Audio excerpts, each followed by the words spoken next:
Hello guys, welcome to you in hi fi GK Guru ji YouTube channel. ਸਾਡੇ ਇਸ channel ਰਾਹੀਂ ਮੈਂ ਤੁਹਾਨੂੰ ਕਵਰ ਕਰਵਾ ਰਹੀ ਹਾਂ ਪੰਜਾਬ ਸਕੂਲ ਐਜੂਕੇਸ਼ਨ ਬੋਰਡ ਦੀ 6th ਕਲਾਸ ਤੋਂ ਲੈ ਕੇ +2 ਕਲਾਸ ਤੱਕ ਦੀ ਹਿਸਟਰੀ, ਜਿਹੜੀ ਕਿ ਮੈਂ ਸਪੈਸ਼ਲੀ ਮਾਸਟਰ ਕੈਡਰ ਦੇ ਲਈ ਸ਼ੁਰੂ ਕਰੀ ਹੋਈ ਆ। ਇਹ ਤੋਂ ਬਿਨਾਂ PCS ਦਾ ਐਗਜ਼ਾਮ ਹੋ ਗਿਆ, PS ਟੈਟ ਦਾ ਐਗਜ਼ਾਮ ਹੋ ਗਿਆ ਜਾਂ ਪੰਜਾਬ ਸਟੇਟ ਦੇ ਕੋਈ ਵੀ ਐਗਜ਼ਾਮ ਨੇ, ਉਹਨਾਂ ਸਾਰਿਆਂ ਦੇ ਲਈ ਜਿਹੜੀ ਹਿਸਟਰੀ ਆ ਇਹਨਾਂ ਵੀਡੀਓ ਰਾਹੀਂ ਤੁਹਾਡੀ ਬੈਟਰ ਤਿਆਰੀ ਹੋ ਸਕਦੀ ਆ। ਠੀਕ ਹੈ, ਬਟ ਨਾਲ ਹੀ ਮੇਰੀ ਇੱਕ ਰਿਕੁਐਸਟ ਆ ਕਿ ਵੀਡੀਓ ਨੂੰ ਦੇਖਣ ਤੋਂ ਬਾਅਦ ਲਾਈਕ ਅਤੇ ਸ਼ੇਅਰ ਜ਼ਰੂਰ ਕਰ ਦਿਆ ਕਰੋ।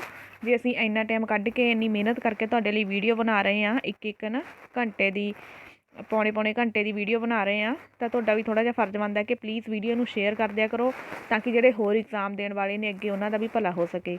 ਵੀਡੀਓ ਦੇ ਵਿੱਚ ਇਹ ਤਾਂ ਹੈ ਨਹੀਂ ਕਿ ਮੈਂ ਤੁਹਾਨੂੰ ਟੌਪਿਕ ਨਾਲ ਰਿਲੇਟਡ ਠੀਕ ਆ 20-25 ਕੁਐਸਚਨ ਕਰਵਾ ਦੇਵਾਂ, 50 ਕੁਐਸਚਨ ਕਰਵਾ ਦੇਵਾਂ। ਨੋ, ਟੌਪਿਕ ਦੇ ਵਿੱਚੋਂ ਜਿੰਨੇ ਵੀ ਇੰਪੋਰਟੈਂਟ ਕੁਐਸਚਨ ਬਣਦੇ ਨੇ ਉਹਨਾਂ ਦੀ ਕਾਊਂਟਿੰਗ ਚਾਹੇ ਜਿੰਨੀ ਮਰਜ਼ੀ ਹੋ ਜਾਵੇ, ਸਾਰੇ ਤੁਹਾਨੂੰ ਕਵਰ ਕਰਵਾਉਂਦੀ ਹਾਂ, ਤਾਂ ਕਿ ਐਗਜ਼ਾਮ ਦੇ ਦੌਰਾਨ ਤੁਹਾਡਾ ਕੋਈ ਵੀ ਕੁਐਸਚਨ ਆ ਜਿਹੜਾ ਉਹ ਸਕਿਪ ਨਾ ਹੋਵੇ, ਕੋਈ ਵੀ ਚੀਜ਼ ਇਹੋ ਜਿਹੀ ਨਾ ਹੋਵੇ ਜਿਹੜੀ ਤੁਸੀਂ ਕਹੋ ਕਿ ਇਹ ਤਾਂ ਅਸੀਂ ਕਦੇ ਪੜ੍ਹੀ ਨਹੀਂ। ਅਤੇ ਆਓ ਅੱਜ ਦੀ ਇਸ ਵੀਡੀਓ ਨੂੰ ਸ਼ੁਰੂ ਕਰੀਏ। ਐਂਡ ਕਈ ਕੈਂਡੀਡੇਟ ਨੋਟਸ ਲਈ ਮੈਸੇਜ ਕਰਦੇ ਨੇ, ਜਿਹਨੂੰ ਵੀ ਨੋਟਸ ਚਾਹੀਦੇ ਨੇ ਸਾਡੇ ਚੈਨਲ ਦੇ ਅਬਾਊਟ ਵਿੱਚ ਜਾ ਕੇ ਸਾਡਾ ਉੱਥੇ WhatsApp ਨੰਬਰ ਦਿੱਤਾ ਹੋਇਆ, ਉਸ ਨੰਬਰ 'ਤੇ ਤੁਸੀਂ ਆਪਣੀ ਬੁਕਿੰਗ ਕਰਵਾ ਸਕਦੇ ਹੋ। ਜਿਵੇਂ ਮੇਰੀ ਹਿਸਟਰੀ ਇੱਥੇ ਕੰਪਲੀਟ ਹੁੰਦੀ ਆ, ਮੈਂ ਤੁਹਾਨੂੰ ਜਿਹੜੇ ਨੋਟਸ ਆ ਉਹ ਪ੍ਰੋਵਾਈਡ ਕਰ ਦੂੰਗੀ। ਅਸੀਂ ਉਹਨਾਂ ਦੀ ਬੁੱਕ ਤਿਆਰ ਕਰਵਾ ਰਹੇ ਹਾਂ, ਠੀਕ ਹੈ, ਤਾਂ ਤੁਸੀਂ ਉਹਨਾਂ ਨੂੰ ਉਦੋਂ ਬਾਅਦ 'ਚ ਬਾਏ ਕਰ ਸਕਦੇ ਹੋ। ਤਾਂ ਆਓ ਅੱਜ ਦੀ ਇਸ ਵੀਡੀਓ ਨੂੰ ਸ਼ੁਰੂ ਕਰੀਏ। ਇਹਦੇ ਵਿੱਚ ਆਪਾਂ ਅੱਜ ਪੜ੍ਹਨਾ ਦਿੱਲੀ ਸਲਤਨਤ ਦੇ ਬਾਰੇ। ਦਿੱਲੀ ਸਲਤਨਤ ਦਾ ਸ਼ਾਸਨ ਕਦੋਂ ਤੋਂ ਕਦੋਂ ਤੱਕ ਰਿਹਾ। ਦੇਖੋ, ਜਿਹੜਾ ਦਿੱਲੀ ਸਲਤਨਤ ਦਾ ਟਾਈਮ ਪੀਰੀਅਡ ਆ ਉਹ ਕਦੋਂ ਤੋਂ ਕਦੋਂ ਤੱਕ ਰਿਹਾ, 1206 ਤੋਂ ਲੈ ਕੇ 1526 ਈਸਵੀ ਤੱਕ ਜਿਹੜਾ ਵਾ ਰਿਹਾ ਵਾ। 1206 ਤੋਂ ਲੈ ਕੇ 1526 ਈਸਵੀ ਦੇ ਦੌਰਾਨ ਜਿਹੜਾ ਦਿੱਲੀ ਸਲਤਨਤ ਆ ਉਹਦੇ ਵਿੱਚ 5 ਵੰਸ਼ ਹੋਏ ਨੇ ਜਿਨ੍ਹਾਂ ਨੇ ਰਾਜ ਕੀਤਾ। ਉਹ ਕਿਹੜੇ ਕਿਹੜੇ ਨੇ? ਸਭ ਤੋਂ ਪਹਿਲਾਂ ਗੁਲਾਮ ਵੰਸ਼, ਖਿਲਜੀ ਵੰਸ਼, ਤੁਗਲਕ ਵੰਸ਼, ਸ਼ੈਦ ਵੰਸ਼ ਅਤੇ ਲੋਧੀ ਵੰਸ਼। 1206 ਤੋਂ ਲੈ ਕੇ 1526 ਈਸਵੀ ਤੱਕ ਦਾ ਜਿਹੜਾ ਸਮਾਂ ਵਾ ਉਹਨੂੰ 5 ਪਾਰਟਸ ਦੇ ਵਿੱਚ ਡਿਵਾਈਡ ਕੀਤਾ ਹੋਇਆ ਵਾ, ਠੀਕ ਹੈ। ਅਤੇ 5 ਜਿਹੜੇ ਨੇ ਗੁਲਾਮ ਵੰਸ਼, ਖਿਲਜੀ ਵੰਸ਼, ਤੁਗਲਕ ਵੰਸ਼, ਸ਼ੈਦ ਵੰਸ਼ ਅਤੇ ਲੋਧੀ ਵੰਸ਼, ਇਹਨਾਂ 5 ਵੰਸ਼ਾਂ ਨੇ ਜਿਹੜਾ ਦਿੱਲੀ ਸਲਤਨਤ ਦੇ ਟਾਈਮ ਦੇ ਵਿੱਚ ਰਾਜ ਕੀਤਾ ਵਾ। ਅੱਗੇ ਇਹਨਾਂ ਦਾ ਸਮਾਂ ਦੇਖਦੇ ਆਪਾਂ। ਦਿੱਲੀ ਸਲਤਨਤ ਅਤੇ ਗੁਲਾਮ ਵੰਸ਼ ਦਾ ਸ਼ਾਸਨ ਕਦੋਂ ਤੋਂ ਕਦੋਂ ਤੱਕ ਰਿਹਾ। ਜਿਹੜਾ ਗੁਲਾਮ ਵੰਸ਼ ਰਿਹਾ ਉਹਨਾਂ ਦਾ ਸ਼ਾਸਨ 1206 ਤੋਂ ਲੈ ਕੇ 1290 ਈਸਵੀ ਤੱਕ ਰਿਹਾ। ਦਿੱਲੀ ਸਲਤਨਤ ਅਤੇ ਖਲਜੀ ਵੰਸ਼ ਦਾ ਸ਼ਾਸਨ ਕਦੋਂ ਤੋਂ ਕਦੋਂ ਤੱਕ ਰਿਹਾ। ਖਲਜੀ ਵੰਸ਼ ਦਾ ਸ਼ਾਸਨ ਆ ਜਿਹੜਾ 1290 ਤੋਂ ਲੈ ਕੇ 1320 ਈਸਵੀ ਤੱਕ ਰਿਹਾ। ਦਿੱਲੀ ਸਲਤਨਤ ਅਤੇ ਤੁਗਲਕ ਵੰਸ਼ ਦਾ ਸ਼ਾਸਨ ਕਦੋਂ ਤੋਂ ਕਦੋਂ ਤੱਕ ਰਿਹਾ। ਤੁਗਲਕ ਵੰਸ਼ ਦਾ ਸ਼ਾਸਨ ਆ ਜਿਹੜਾ ਉਹ 1320 ਤੋਂ ਲੈ ਕੇ 1412 ਈਸਵੀ ਤੱਕ ਰਿਹਾ। ਦਿੱਲੀ ਸਲਤਨਤ ਅਤੇ ਸ਼ੈਦ ਵੰਸ਼ ਦਾ ਸ਼ਾਸਨ ਕਦੋਂ ਤੋਂ ਕਦੋਂ ਤੱਕ ਰਿਹਾ। ਅਤੇ ਜਿਹੜਾ ਸ਼ੈਦ ਵੰਸ਼ ਆ ਉਹਨਾਂ ਦਾ ਸ਼ਾਸਨ 1414 ਤੋਂ ਲੈ ਕੇ 1451 ਈਸਵੀ ਤੱਕ ਰਿਹਾ। ਦਿੱਲੀ ਸਲਤਨਤ ਅਤੇ ਲੋਧੀ ਵੰਸ਼ ਦਾ ਸ਼ਾਸਨ ਕਦੋਂ ਤੋਂ ਕਦੋਂ ਤੱਕ ਰਿਹਾ। ਲੋਧੀ ਵੰਸ਼ ਜਿਹੜਾ ਸਭ ਤੋਂ ਲਾਸਟ ਵੰਸ਼ ਸੀ ਦਿੱਲੀ ਸਲਤਨਤ ਦਾ, ਇਹ ਤੋਂ ਬਾਅਦ ਦਿੱਲੀ ਸਲਤਨਤ ਦਾ ਪਤਨ ਹੋ ਗਿਆ ਸੀ।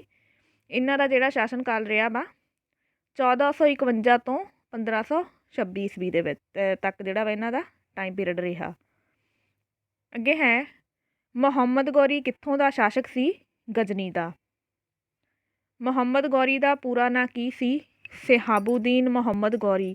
ਹਿਸਟਰੀ ਦੇ ਵਿੱਚ ਜਿੰਨੇ ਵੀ ਮਤਲਬ ਆਪਾਂ ਕਹਿ ਦਈਏ ਕਿ ਕਿੰਗ ਨੇ, ਠੀਕ ਹੈ, ਚਾਹੇ ਉਹ ਦਿੱਲੀ ਸਲਤਨਤ ਦੇ ਨੇ, ਚਾਹੇ ਉਹ ਮੁਗਲ ਸਾਮਰਾਜ ਦੇ ਨੇ, ਜਾਂ ਇਹਨਾਂ ਤੋਂ ਬਿਨਾਂ ਹੋਰ ਵੀ ਜਿਹੜੇ ਨੇ, ਤੁਸੀਂ ਇਹਨਾਂ ਸਾਰਿਆਂ ਦੇ ਓਰੀਜਨਲ ਨਾਮ ਵੀ ਯਾਦ ਰੱਖਣੇ ਆ ਅਤੇ ਜਿਹੜੇ ਨਾਮ ਨਾਲ ਇਹ ਫੇਮਸ ਹੋਏ ਸੀ ਉਹ ਵੀ ਨਾਮ ਯਾਦ ਰੱਖਣੇ ਆ ਸਾਰਿਆਂ ਨੇ। ਅੱਗੇ ਹੈ ਮੁਹੰਮਦ ਗੌਰੀ ਨੂੰ ਇਤਿਹਾਸ ਵਿੱਚ ਕਿਸ ਨਾਮ ਨਾਲ ਜਾਣਿਆ ਜਾਂਦਾ ਹੈ। ਮੁਈਜ਼ੁਦੀਨ ਮੁਹੰਮਦ ਬਿਨ ਸ਼ਾਮ ਦੇ ਨਾਲ। ਦੇਖੋ, ਉਹਦਾ ਪੂਰਾ ਨਾਮ ਕੀ ਸੀ। ਸ਼ਿਹਾਬੂਦੀਨ ਮੁਹੰਮਦ ਗੌਰੀ, ਅਤੇ ਉਹਨੂੰ ਜਾਣਿਆ ਕਿਹੜੇ ਨਾਮ ਨਾਲ ਜਾਂਦਾ ਸੀ। ਮੁਈਜ਼ੁਦੀਨ ਮੁਹੰਮਦ ਬਿਨ ਸ਼ਾਮ ਦੇ ਨਾਮ ਨਾਲ। ਸ਼ਹਾਬੂਦੀਨ ਅਤੇ ਸ਼ਾਮ ਦਾ ਡਿਫਰੈਂਸ ਯਾਦ ਰੱਖਣਾ। ਸ਼ਹਾਬੂਦੀਨ ਪੂਰਾ ਨਾਂ ਸੀ, ਸ਼ਾਮ ਜਿਹਦੇ ਪਿੱਛੇ ਲੱਗਦਾ ਉਹ ਕੀ ਆ, ਇਤਿਹਾਸ ਦੇ ਵਿੱਚ ਜਾਣਿਆ ਜਾਂਦਾ ਉਸ ਨਾਮ ਨਾਲ। ਅੱਗੇ ਹੈ ਮੁਹੰਮਦ ਗੌਰੀ ਕਿਸ ਨੂੰ ਆਪਣਾ ਮਾਲਕ ਮੰਨਦਾ ਸੀ। ਆਪਣੇ ਭਰਾ ਗਿਆਸੁਦੀਨ ਨੂੰ। ਜੇ ਤੁਸੀਂ ਦਿੱਲੀ ਸਲਤਨਤ ਦੇ ਇਹਨਾਂ ਸ਼ਾਸਕਾਂ ਦੇ ਬਾਰੇ ਪੜ੍ਹਨਾ ਵਾ ਤਾਂ ਚੈਨਲ ਦੀ ਪਲੇਲਿਸਟ ਵਿੱਚ ਜਾ ਕੇ ਦੇਖੋ, ਉੱਥੇ ਇੱਕ ਮੈਂ ਸਪੈਸ਼ਲ ਸੀਰੀਜ਼ ਬਣਾਈ ਹੋਈ ਆ ਜਿਹਦੇ ਵਿੱਚ ਇਹਨਾਂ ਜਿਹੜੇ ਸੁਲਤਾਨ ਹੋਏ ਆ ਇਹਨਾਂ ਸਾਰਿਆਂ ਬਾਰੇ ਅਲੱਗ-ਅਲੱਗ ਪੜ੍ਹਾਇਆ ਹੋਇਆ ਵਾ। ਗਿਆਸੁਦੀਨ ਕਿੱਥੋਂ ਦਾ ਸ਼ਾਸਕ ਸੀ। ਗੌਰ ਦਾ ਸ਼ਾਸਕ ਸੀਗਾ। ਗੌਰ ਦਾ ਜਿਹੜਾ ਇਲਾਕਾ ਉਹ ਕਿੱਥੇ ਸੀਗਾ, ਇਹ ਹੈਗਾ ਵਾ ਗਜਨੀ ਅਤੇ ਹੈਰਾਤ ਦੇ ਵਿਚਾਲੇ ਸਥਿਤ ਆ। ਮੁਹੰਮਦ ਗੌਰੀ ਨੇ ਕਿਸ ਨੂੰ ਜਿੱਤਣ ਵਿੱਚ ਅਹਿਮ ਭੂਮਿਕਾ ਨਿਭਾਈ ਸੀ। 1173 ਈਸਵੀ ਵਿੱਚ ਗਜਨੀ ਨੂੰ ਜਦੋਂ ਜਿੱਤਣਾ ਸੀ ਤਾਂ ਇਹਨੇ ਕੀ ਸੀ, ਅਹਿਮ ਭੂਮਿਕਾ ਨਿਭਾਈ ਸੀ ਉਸ ਟਾਈਮ ਦੇ ਵਿੱਚ। ਮੁਹੰਮਦ ਗੌਰੀ ਨੇ ਕਿਹੜੇ ਸਮੇਂ ਦੌਰਾਨ ਭਾਰਤ 'ਤੇ ਹਮਲੇ ਕੀਤੇ? 1175 ਤੋਂ ਲੈ ਕੇ 1206 ਈਸਵੀ ਦੇ ਸਮੇਂ ਦੇ ਦੌਰਾਨ ਇਹਨੇ ਕੀ ਆ, ਭਾਰਤ 'ਤੇ ਹਮਲੇ ਕੀਤੇ ਆ। ਠੀਕ ਆ। ਉਸ ਟਾਈਮ ਦੇ ਵਿੱਚ ਇਹਦੇ 4 ਆ ਜਿਹੜੇ ਪ੍ਰਮੁੱਖ ਸੈਨਾਪਤੀ ਸੀਗੇ ਜਿਨ੍ਹਾਂ ਨੇ ਇਹਦੀ ਹੈਲਪ ਕੀਤੀ ਸੀ, ਜਾਣੀ ਕਿ ਭਾਰਤ ਨੂੰ ਜਿੱਤਣ ਦੇ ਵਿੱਚ। ਉਹ 4 ਦੇ ਨਾਮ ਹੈਗੇ ਆ। ਪਹਿਲੇ ਨੰਬਰ 'ਤੇ ਹੈ ਕੁਤਬਦੀਨ ਐਬਕ। ਕੁਤਬਦੀਨ ਐਬਕ ਯਾਦ ਰੱਖਣੇ ਆ ਤੁਸੀਂ ਚਾਰੇ। ਦੂਜਾ ਸੀਗਾ ਬਖਤਿਆਰ ਖਲਜੀ। ਤੀਜਾ ਸੀਗਾ ਤਾਜੁਦੀਨ ਜਲਦੌਜ।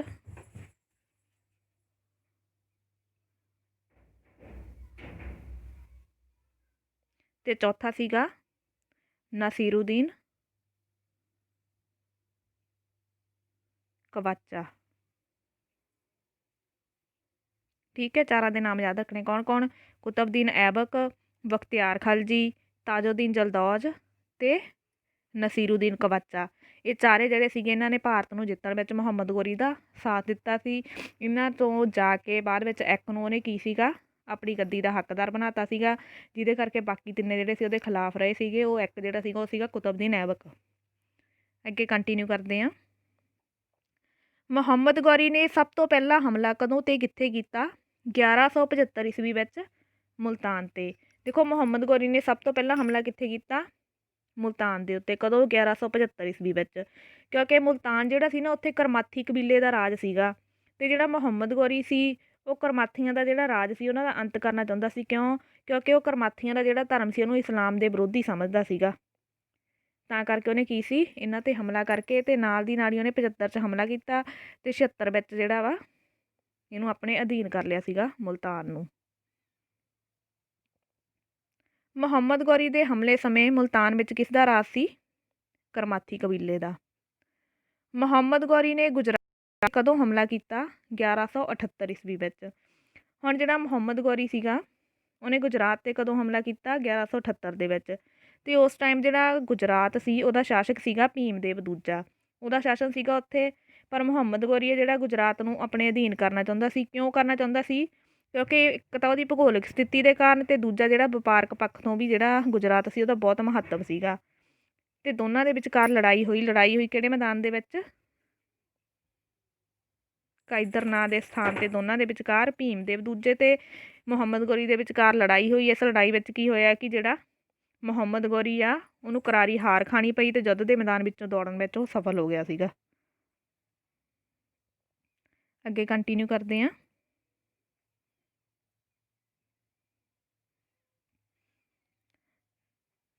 ਮੁਹੰਮਦ ਗੌਰੀ ਦੇ ਹਮਲੇ ਸਮੇਂ ਗੁਜਰਾਤ ਦਾ ਸ਼ਾਸਕ ਕੌਣ ਸੀ? ਭੀਮਦੇਵ ਦੂਜਾ। ਮੁਹੰਮਦ ਗੌਰੀ ਨੇ ਪੰਜਾਬ 'ਤੇ ਕਦੋਂ ਕਬਜ਼ਾ ਕੀਤਾ? 1186 ਈਸਵੀ ਵਿੱਚ ਪੰਜਾਬ ਦੀ ਰਾਜਧਾਨੀ ਲਾਹੌਰ 'ਤੇ। ਇਹਦੇ ਲਈ ਵੀ ਉਹਨੂੰ ਕਾਫੀ ਜੱਦੋ-ਜਹਿਦ ਕਰਨੀ ਪਈ ਆ ਕਿਉਂਕਿ ਜਦੋਂ ਗੁਜਰਾਤ ਦੇ ਯੁੱਧ ਵਿੱਚ ਉਹ ਹਾਰ ਗਿਆ ਤਾਂ ਕੀ ਸੀ, ਆਪਣੀ ਹਾਰ ਦਾ ਬਦਲਾ ਲੈਣਾ ਚਾਹੁੰਦਾ ਸੀ। ਫਿਰ ਉਹਨੇ ਆਪਦਾ ਮੂੰਹ ਕਿੱਧਰ ਘੁਮਾ ਲਿਆ? ਪੰਜਾਬ ਵੱਲ ਘੁਮਾ ਲਿਆ। ਠੀਕ ਆ। ਅਤੇ ਉਸ ਟਾਈਮ ਪੰਜਾਬ ਦਾ ਜਿਹੜਾ ਸ਼ਾਸਕ ਸੀ ਉਹ ਸੀਗਾ ਖੁਸਰੋ ਮਲਿਕ ਸੀਗਾ। ਪੰਜਾਬ ਨੂੰ ਜਿੱਤ ਕੇ ਆਪਦੇ ਅਧੀਨ ਕਰਨਾ ਚਾਹੁੰਦਾ ਸੀ ਉਹ। ਇਹਦੇ ਲਈ ਉਹਨੇ ਕੀ ਕੀਤਾ ਕਿ 1179 ਵਿੱਚ ਤਾਂ ਉਹਨੇ ਪੇਸ਼ਾਵਰ 'ਤੇ ਹਮਲਾ ਕਰ ਲਿਆ ਅਤੇ 1182 ਵਿੱਚ ਸਿਆਲਕੋਟ 'ਤੇ ਹਮਲਾ ਕਰਕੇ ਕਬਜ਼ਾ ਕਰ ਲਿਆ, ਇਹਨਾਂ ਨੂੰ ਆਪਦੇ ਅਧੀਨ ਕਰ ਲਿਆ। ਠੀਕ ਆ। ਪਰ ਕੀ ਸੀਗਾ ਕਿ ਜਿਹੜਾ ਖੁਸਰੋ ਮਲਿਕ ਸੀਗਾ ਉਹਨੂੰ ਆਪਦੇ ਅਧੀਨ ਨਹੀਂ ਕਰ ਸਕਿਆ ਸੀ ਇਹ। ਹੁਣ ਇਹਨੇ ਕੀ ਕੀਤਾ ਕਿ ਮੈਂ ਇਕੱਲਾ ਤਾਂ ਉਹਨੂੰ ਜਿੱਤ ਨਹੀਂ ਸਕਦਾ, ਇਹਨੇ ਕਿਸੇ ਦੀ ਹੈਲਪ ਲੈਣ ਦੀ ਸੋਚੀ। ਤਾਂ ਇਹਨੇ ਕਿਹਦੀ ਹੈਲਪ ਲਈ? ਕਸ਼ਮੀਰ ਦਾ ਸ਼ਾਸਕ ਸੀਗਾ, ਉਹਦਾ ਨਾਂ ਸੀਗਾ ਚੱਕਰਦੇਵ। ਠੀਕ ਆ। ਉਹਦਾ ਸਹਿਯੋਗ ਲਿਆ ਅਤੇ ਤਾਂ ਕਿਤੇ ਜਾ ਕੇ 1186 ਈਸਵੀ ਦੇ ਵਿੱਚ ਇਹਨੇ ਖੁਸਰੋ ਮਲਿਕ ਨੂੰ ਹਰਾਇਆ ਅਤੇ ਪੰਜਾਬ 'ਤੇ ਅਧਿਕਾਰ ਕੀਤਾ। ਪੰਜਾਬ ਵਿੱਚ ਮੁਹੰਮਦ ਗੌਰੀ ਦੇ ਹਮਲੇ ਸਮੇਂ ਕਿਸ ਦਾ ਰਾਜ ਸੀ? ਖੁਸਰੋ ਮਲਿਕ ਦਾ। ਮੁਹੰਮਦ ਗੌਰੀ ਨੇ ਪੇਸ਼ਾਵਰ ਅਤੇ ਸਿਆਲਕੋਟ 'ਤੇ ਕਦੋਂ ਕਬਜ਼ਾ ਕੀਤਾ? ਪੇਸ਼ਾਵਰ 'ਤੇ 1179 ਈਸਵੀ ਵਿੱਚ ਅਤੇ ਸਿਆਲਕੋਟ 'ਤੇ 1182 ਈਸਵੀ ਵਿੱਚ। ਤਰਾਇਨ ਦੀ ਪਹਿਲੀ ਲੜਾਈ ਕਦੋਂ ਹੋਈ? 1191 ਈਸਵੀ ਵਿੱਚ। ਦੇਖੋ ਤਰਾਇਨ ਦੀ ਪਹਿਲੀ ਲੜਾਈ ਆ ਜਿਹੜੀ ਪ੍ਰਿਥਵੀ ਰਾਜ ਚੌਹਾਨ ਅਤੇ ਮੁਹੰਮਦ ਗੌਰੀ ਦੇ ਵਿਚਕਾਰ ਹੋਈ। ਜਿਹੜਾ ਪ੍ਰਿਥਵੀ ਰਾਜ ਚੌਹਾਨ ਸੀ ਉਹ ਦਿੱਲੀ ਅਤੇ ਅਜਮੇਰ ਦਾ ਸ਼ਾਸਕ ਸੀਗਾ। ਠੀਕ ਆ। ਅਤੇ ਉਹ ਮੁਸਲਮਾਨਾਂ ਦੇ ਵੱਧਦੇ ਹੋਏ ਪ੍ਰਭਾਵ ਨੂੰ ਰੋਕਣਾ ਚਾਹੁੰਦਾ ਸੀ ਅਤੇ ਇਹ ਜਿਹੜਾ ਸੀਗਾ ਉੱਤਰੀ ਭਾਰਤ ਦਾ ਸਭ ਤੋਂ ਸ਼ਕਤੀਸ਼ਾਲੀ ਸ਼ਾਸਕ ਸੀਗਾ। ਇਸੇ ਨੂੰ ਲੈ ਕੇ ਉਹਨੇ 1191 ਈਸਵੀ ਵਿੱਚ ਪ੍ਰਿਥਵੀ ਰਾਜ ਚੌਹਾਨ ਅਤੇ ਮੁਹੰਮਦ ਗੌਰੀ ਦੇ ਸੈਨਿਕਾਂ ਦੇ ਵਿਚਕਾਰ ਭਿਆਨਕ ਲੜਾਈ ਹੋਈ। ਕਿਹੜੀ ਜਗ੍ਹਾ 'ਤੇ? ਤਰਾਇਨ ਨਾਂ ਦੇ ਸਥਾਨ 'ਤੇ, ਠੀਕ ਆ, 1191 ਵਿੱਚ। ਬਟ ਉਹਦੇ ਵਿੱਚ ਕੀ ਹੋਇਆ ਕਿ ਮੁਹੰਮਦ ਗੌਰੀ ਜਿਹੜਾ ਸੀਗਾ ਉਹ ਬੁਰੀ ਤਰ੍ਹਾਂ ਜ਼ਖਮੀ ਹੋ ਗਿਆ ਸੀ। ਉਹਦੇ ਸੈਨਿਕ ਨੇ ਮੁਸ਼ਕਲ ਨਾਲ ਉਹਦੀ ਇੱਕ ਜਾਨ ਬਚਾਈ ਸੀਗੀ ਅਤੇ ਉਹਨੂੰ ਹਾਰ ਦਾ ਮੂੰਹ ਦੇਖਣਾ ਪਿਆ ਸੀਗਾ। ਤਰਾਇਨ ਦੀ ਪਹਿਲੀ ਲੜਾਈ ਕਿਹਨਾਂ ਵਿਚਕਾਰ ਹੋਈ? ਮੁਹੰਮਦ ਗੌਰੀ ਅਤੇ ਪ੍ਰਿਥਵੀ ਰਾਜ ਚੌਹਾਨ ਦੇ ਵਿਚਕਾਰ। ਤਰਾਇਨ ਦੀ ਪਹਿਲੀ ਲੜਾਈ ਵਿੱਚ ਕੌਣ ਜੇਤੂ ਰਿਹਾ? ਪ੍ਰਿਥਵੀ ਰਾਜ ਚੌਹਾਨ ਜਿਹੜਾ ਸੀ ਤਰਾਇਨ ਦੀ ਪਹਿਲੀ ਲੜਾਈ ਵਿੱਚ ਜੇਤੂ ਰਿਹਾ ਸੀ। ਤਰਾਇਨ ਦੀ ਦੂਜੀ ਲੜਾਈ ਕਦੋਂ ਹੋਈ? ਦੇਖੋ ਹੁਣ ਜਿਹੜਾ ਪਹਿਲਾ ਤਰਾਇਨ ਦਾ ਯੁੱਧ ਸੀ ਉਹਦੇ ਵਿੱਚ ਇੱਕ ਤਾਂ ਮੁਸ਼ਕਲ ਨਾਲ ਉਹਦੀ ਜਾਨ ਬਚੀ ਸੀਗੀ, ਠੀਕ ਆ, ਮਰਨ ਵਾਲਾ ਹੋ ਗਿਆ ਸੀਗਾ ਉਹ, ਕਿਉਂਕਿ ਉਹ ਜ਼ਖਮੀ ਹੋ ਗਿਆ ਸੀਗਾ ਜਿਹੜਾ ਮੁਹੰਮਦ ਗੌਰੀ ਸੀ। ਹੁਣ ਆਪਦੀ ਉਸੇ ਹਾਰ ਦਾ ਬਦਲਾ ਲੈਣ ਦੇ ਲਈ ਉਹਨੇ ਕੀ ਕੀਤਾ ਕਿ 1,20,000 ਸੈਨਿਕ ਲੈ ਕੇ 1192 ਈਸਵੀ ਦੇ ਵਿੱਚ ਫਿਰ ਜਿਹੜਾ ਸੀ ਤਰਾਇਨ ਦੇ ਮੈਦਾਨ ਵੱਲ, ਦਿੱਲੀ ਵੱਲ ਤੁਰ ਪਿਆ ਸੀਗਾ। ਉੱਧਰੋਂ ਦੂਜੇ ਪਾਸੇ ਜਿਹੜਾ ਪ੍ਰਿਥਵੀ ਰਾਜ ਚੌਹਾਨ ਸੀ ਉਹਨੇ ਆਪਦੇ ਨਾਲ ਦੇ ਰਾਜਪੂਤ ਜਿਹੜੇ ਸੀਗੇ ਉਹਨਾਂ ਨੂੰ ਆਪਦੇ ਝੰਡੇ ਹੇਠ ਸੁਤੰਤਰਤਾ ਪੂਰਵਕ ਇਕੱਠੇ ਹੋਣ ਲਈ ਅਪੀਲ ਕੀਤੀ ਅਤੇ ਉਹਨਾਂ ਵਿੱਚੋਂ 150 ਜਿਹੜੇ ਰਾਜਪੂਤ ਸੰਮਤ ਸੀਗੇ ਪ੍ਰਿਥਵੀ ਰਾਜ ਚੌਹਾਨ ਦੇ ਅਧੀਨ ਇਕੱਠੇ ਵੀ ਹੋ ਗਏ ਸੀਗੇ। ਦੋਹਾਂ ਵਿੱਚ ਇੱਕ ਵਾਰ ਫਿਰ ਤਰਾਇਨ ਦੇ ਯੁੱਧ 'ਚ ਮੁਕਾਬਲਾ ਹੋਇਆ, ਬਟ ਇਸ ਵਾਰ ਕੀ ਸੀਗਾ ਕਿ ਜਿਹੜੀ ਕਿਸਮਤ ਸੀ ਉਹਨੇ ਮੁਹੰਮਦ ਗੌਰੀ ਦਾ ਸਾਥ ਦਿੱਤਾ ਸੀ ਅਤੇ ਜਿਹੜਾ ਪ੍ਰਿਥਵੀ ਰਾਜ ਚੌਹਾਨ ਸੀ ਉਹ ਹਾਰ ਗਿਆ ਸੀ, ਉਹਨੂੰ ਗ੍ਰਿਫਤਾਰ ਕਰ ਲਿਆ ਸੀ ਅਤੇ ਬਾਅਦ 'ਚ ਕਤਲ ਕਰਤਾ ਸੀਗਾ ਅਤੇ ਉਹਨਾਂ ਦੇ ਸਾਰੇ ਜਿਹੜੇ ਇਲਾਕੇ ਸੀ ਉੱਤੇ ਮੁਹੰਮਦ ਗੌਰੀ ਨੇ ਆਪਦਾ ਅਧਿਕਾਰ ਕਰ ਲਿਆ ਸੀਗਾ। ਤਰਾਇਨ ਦੀ ਦੂਜੀ ਲੜਾਈ ਕਿਹਨਾਂ ਵਿਚਕਾਰ ਹੋਈ? ਮੁਹੰਮਦ ਗੌਰੀ ਅਤੇ ਪ੍ਰਿਥਵੀ ਰਾਜ ਚੌਹਾਨ ਵਿਚਕਾਰ। ਤਰਾਇਨ ਦੀ ਦੂਜੀ ਲੜਾਈ ਵਿੱਚ ਕੌਣ ਜੇਤੂ ਰਿਹਾ? ਮੁਹੰਮਦ ਗੌਰੀ। ਤਰਾਇਨ ਦੀ ਦੂਜੀ ਲੜਾਈ ਵਿੱਚ ਕਿੰਨੇ ਸੰਮਤਾਂ ਨੇ ਪ੍ਰਿਥਵੀ ਰਾਜ ਚੌਹਾਨ ਦਾ ਸਾਥ ਦਿੱਤਾ? 150 ਸੰਮਤਾਂ ਨੇ। ਮੁਹੰਮਦ ਗੌਰੀ ਨੇ ਕਨੌਜ ਅਤੇ ਬਨਾਰਸ 'ਤੇ ਕਦੋਂ ਜਿੱਤ ਪ੍ਰਾਪਤ ਕੀਤੀ? 1194 ਈਸਵੀ ਵਿੱਚ। ਮੁਹੰਮਦ ਗੌਰੀ ਦੇ ਹਮਲੇ ਸਮੇਂ ਕਨੌਜ ਦਾ ਸ਼ਾਸਕ ਕੌਣ ਸੀ? ਜੈ ਚੰਦ ਰਾਠੌਰ। ਜੈ ਚੰਦ ਰਾਠੌਰ ਅਤੇ ਮੁਸਲਮਾਨਾਂ ਵਿਚਕਾਰ ਕਿੱਥੇ ਮੁਕਾਬਲਾ ਹੋਇਆ? ਛੰਦਵਾੜ ਵਿਖੇ। ਕੁਤਬਦੀਨ ਐਬਕ ਕਿਸ ਦਾ ਇੱਕ ਪ੍ਰਸਿੱਧ ਸੈਨਾਪਤੀ ਸੀ? ਮੁਹੰਮਦ ਗੌਰੀ ਦਾ। ਮੁਹੰਮਦ ਗੌਰੀ ਨੇ ਭਾਰਤ ਵਿੱਚ ਆਪਣਾ ਪ੍ਰਤੀਨਿਧੀ ਕਿਸ ਨੂੰ ਨਿਯੁਕਤ ਕੀਤਾ? ਕੁਤਬਦੀਨ ਐਬਕ ਨੂੰ। ਕੁਤਬਦੀਨ ਐਬਕ ਨੂੰ ਭਾਰਤ ਵਿੱਚ ਕਦੋਂ ਨਿਯੁਕਤ ਕੀਤਾ ਗਿਆ? 1192 ਈਸਵੀ ਵਿੱਚ ਅਤੇ ਕਿਹਦੇ ਦੁਆਰਾ? ਮੁਹੰਮਦ ਗੌਰੀ ਦੇ ਦੁਆਰਾ। ਕੁਤਬਦੀਨ ਐਬਕ ਨੇ ਦਿੱਲੀ ਉੱਤੇ ਕਦੋਂ ਕਬਜ਼ਾ ਕੀਤਾ? 1195 ਈਸਵੀ ਵਿੱਚ। ਕੁਤਬਦੀਨ ਐਬਕ ਨੇ ਅਜਮੇਰ ਉੱਤੇ ਕਦੋਂ ਕਬਜ਼ਾ ਕੀਤਾ? 1195 ਈਸਵੀ ਵਿੱਚ। ਕੁਤਬਦੀਨ ਐਬਕ ਨੇ ਭੀਮਦੇਵ ਤੋਂ ਗੌਰੀ ਦੀ ਹਾਰ ਦਾ ਬਦਲਾ ਕਦੋਂ ਲਿਆ? 1197 ਈਸਵੀ ਵਿੱਚ ਗੁਜਰਾਤ 'ਤੇ ਹਮਲਾ ਕਰਕੇ ਕੁਤਬਦੀਨ ਐਬਕ ਨੇ ਜਿਹੜੇ ਭੀਮਦੇਵ ਦੂਜੇ ਨੇ ਹਰਾਇਆ ਸੀ ਨਾ ਮੁਹੰਮਦ ਗੌਰੀ ਨੂੰ ਗੁਜਰਾਤ ਦੀ ਲੜਾਈ ਦੇ ਵਿੱਚ, ਉਹਦਾ ਬਦਲਾ ਲਿਆ ਸੀਗਾ। 1202-3 ਈਸਵੀ ਵਿੱਚ ਕੁਤਬਦੀਨ ਐਬਕ ਨੇ ਰਾਜਪੂਤਾਂ ਦੇ ਕਿਹੜੇ ਪ੍ਰਸਿੱਧ ਕਿਲ੍ਹੇ ਨੂੰ ਆਪਣੇ ਅਧੀਨ ਕਰ ਲਿਆ? ਕਲਿੰਜਰ ਦਾ ਕਿਲ੍ਹਾ ਜਿਹੜਾ ਸੀ ਉਹਨੂੰ। ਮੁਹੰਮਦ ਗੌਰੀ ਦਾ ਹੋਰ ਪ੍ਰਸਿੱਧ ਸੈਨਾਪਤੀ ਕਿਹੜਾ ਸੀ? ਬਖਤਿਆਰ ਖਲਜੀ। ਬਖਤਿਆਰ ਖਲਜੀ ਨੇ 1197 ਵਿੱਚ ਕਿੱਥੇ ਹਮਲਾ ਕੀਤਾ? ਬਿਹਾਰ ਦੀ ਰਾਜਧਾਨੀ ਉਦੰਤਪੁਰੀ 'ਤੇ। ਬਖਤਿਆਰ ਖਲਜੀ ਦੇ ਹਮਲੇ ਸਮੇਂ ਬਿਹਾਰ ਵਿੱਚ ਕਿਸ ਦਾ ਰਾਜ ਸੀ? ਪਾਲ ਵੰਸ਼ ਦੇ ਰਾਜੇ ਇੰਦਰ ਬਰਮਨ ਜਿਹੜਾ ਸੀਗਾ ਉਹਦਾ ਰਾਜ ਸੀਗਾ ਉੱਥੇ ਉਸ ਟਾਈਮ ਦੇ ਵਿੱਚ। ਬਖਤਿਆਰ ਖਲਜੀ ਨੇ ਬੰਗਾਲ 'ਤੇ ਕਦੋਂ ਹਮਲਾ ਕੀਤਾ? 1204-5 ਈਸਵੀ ਦੇ ਵਿੱਚ। ਮੁਹੰਮਦ ਗੌਰੀ ਨੇ ਕਦੋਂ ਤੱਕ ਗਜਨੀ 'ਤੇ ਸ਼ਾਸਨ ਕੀਤਾ? 1206 ਈਸਵੀ ਤੱਕ ਜਿਹੜਾ ਮੁਹੰਮਦ ਗੌਰੀ ਸੀ ਉਹਨੇ ਗਜਨੀ 'ਤੇ ਸ਼ਾਸਨ ਕੀਤਾ ਸੀ। ਮੰਗੋਲਾਂ ਨੇ ਭਾਰਤ ਉੱਪਰ ਪਹਿਲੀ ਵਾਰ ਕਦੋਂ ਹਮਲਾ ਕੀਤਾ? 1221 ਈਸਵੀ ਵਿੱਚ। ਦਿੱਲੀ ਸਲਤਨਤ ਦਾ ਪਹਿਲਾ ਸੁਤੰਤਰ ਸ਼ਾਸਕ ਕੌਣ ਬਣਿਆ? ਕੁਤਬਦੀਨ ਐਬਕ। ਕੁਤਬਦੀਨ ਐਬਕ ਨੇ ਕਿਸ ਦੇ ਹਮਲੇ ਨੂੰ ਰੋਕਣ ਲਈ ਪੰਜਾਬ 'ਤੇ ਕਬਜ਼ਾ ਕੀਤਾ? ਤਾਜੁਦੀਨ ਜਲਦੌਜ ਦੇ ਹਮਲੇ ਨੂੰ ਰੋਕਣ ਲਈ। ਕੁਤਬਦੀਨ ਐਬਕ ਨੇ ਕਿਸ ਨੂੰ ਆਪਣੀ ਰਾਜਧਾਨੀ ਬਣਾਇਆ? ਲਾਹੌਰ ਨੂੰ। ਕੁਤਬਦੀਨ ਐਬਕ ਨੇ ਕਿਸ ਨਾਲ ਆਪਣੀ ਭੈਣ ਦਾ ਵਿਆਹ ਕੀਤਾ? ਨਾਸੀਰੁਦੀਨ ਕਵਾਚਾ ਨਾਲ। ਕੁਤਬਦੀਨ ਐਬਕ ਨੇ ਕਿਸ ਨਾਲ ਆਪਣੀ ਧੀ ਦਾ ਵਿਆਹ ਕੀਤਾ? ਆਪਣੇ ਪ੍ਰਸਿੱਧ ਦਾਸ ਇਲਤਤਮਿਸ ਦੇ ਨਾਲ ਉਹਨੇ ਆਪਣੀ ਪੁੱਤਰੀ ਦਾ ਵਿਆਹ ਕੀਤਾ ਸੀ। ਦਿੱਲੀ ਸਲਤਨਤ ਦਾ ਮੋਢੀ ਕੌਣ ਸੀ? ਕੁਤਬਦੀਨ ਐਬਕ। ਕੁਤਬਦੀਨ ਐਬਕ ਨੇ ਦਿੱਲੀ ਸਲਤਨਤ ਦੀ ਸਥਾਪਨਾ ਕਦੋਂ ਕੀਤੀ? 1206 ਈਸਵੀ ਵਿੱਚ। ਕੁਤਬਦੀਨ ਐਬਕ ਦੀ ਮੌਤ ਕਦੋਂ ਹੋਈ? 1210 ਈਸਵੀ ਵਿੱਚ। ਕੁਤਬਦੀਨ ਐਬਕ ਦੀ ਮੌਤ ਕਿਵੇਂ ਹੋਈ? ਘੋੜੇ ਤੋਂ ਡਿੱਗਣ ਕਾਰਨ। ਕੁਤਬਦੀਨ ਐਬਕ ਨੂੰ ਹੋਰ ਕਿਸ ਨਾਮ ਨਾਲ ਜਾਣਿਆ ਜਾਂਦਾ ਹੈ? ਲੱਖ ਬਖਸ਼। ਇਹ ਯਾਦ ਰੱਖਣਾ।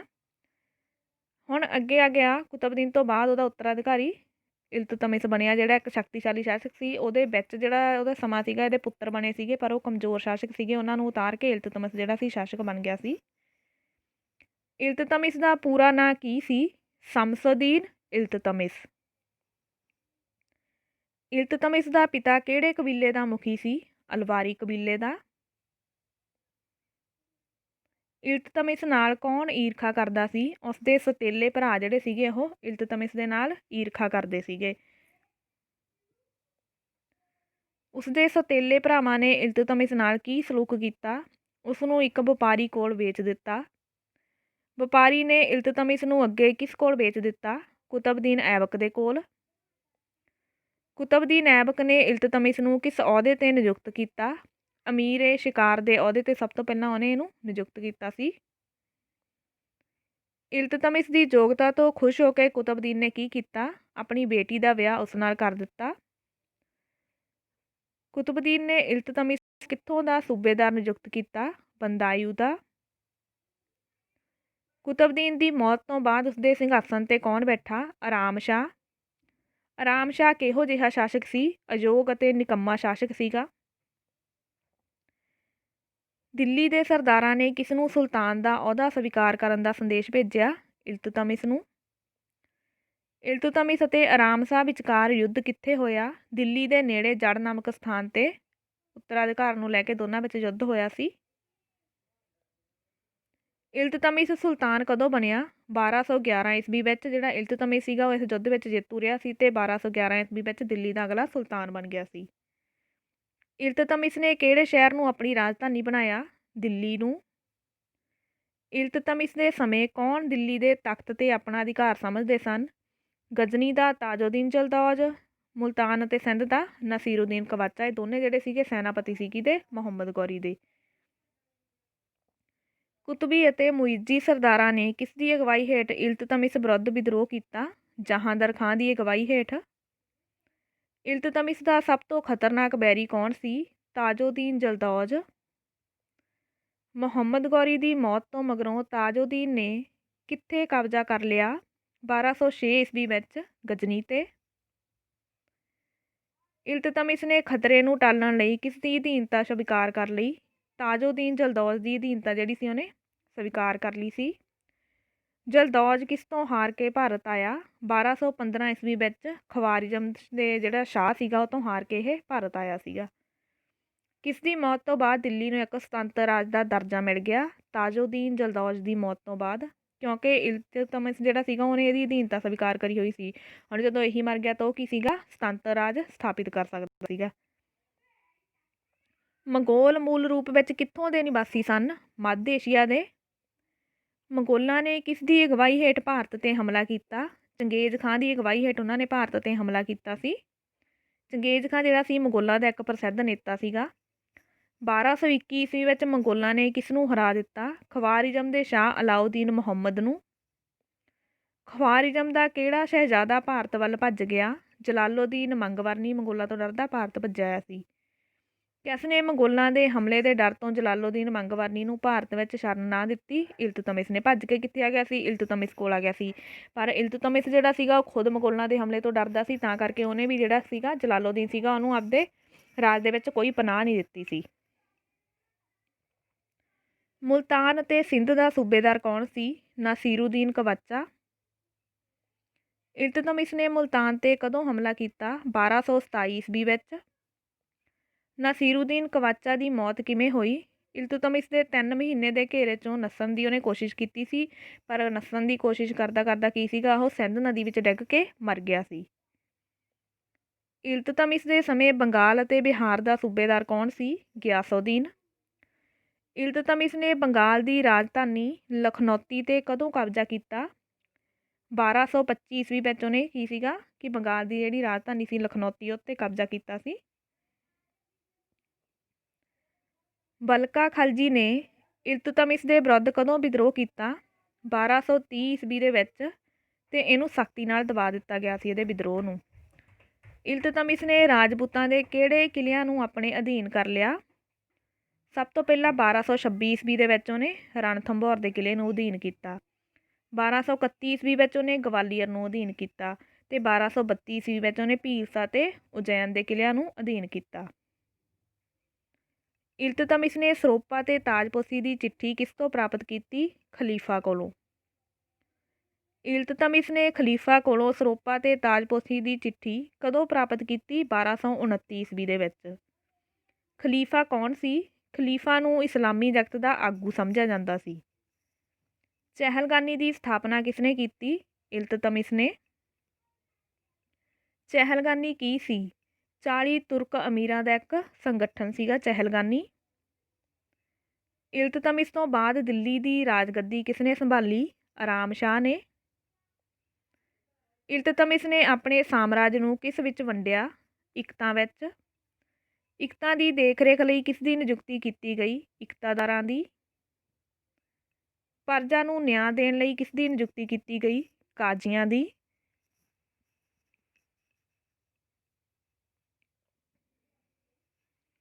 ਸਿੱਖਿਆ ਦੇ ਪ੍ਰਸਾਰ ਲਈ ਇਲਤਤਮਿਸ ਨੇ ਕੀ ਕੀਤਾ? ਕਈ ਮਦਰਸੇ ਖੁਲਵਾਏ ਸੀ ਉਹਨੇ ਸਿੱਖਿਆ ਦੇ ਪ੍ਰਸਾਰ ਦੇ ਲਈ। ਇਲਤਤਮਿਸ ਨੇ ਕਿਹੜੇ ਸਿੱਕੇ ਚਲਾਏ? ਚਾਂਦੀ ਦਾ ਟੰਕਾ ਅਤੇ ਤਾਂਬੇ ਦਾ ਜੀਤਲ ਨਾਂ ਦੇ ਜਿਹੜੇ ਸਿੱਕੇ ਸੀ ਇਲਤਤਮਿਸ ਨੇ ਚਲਾਏ ਸੀ।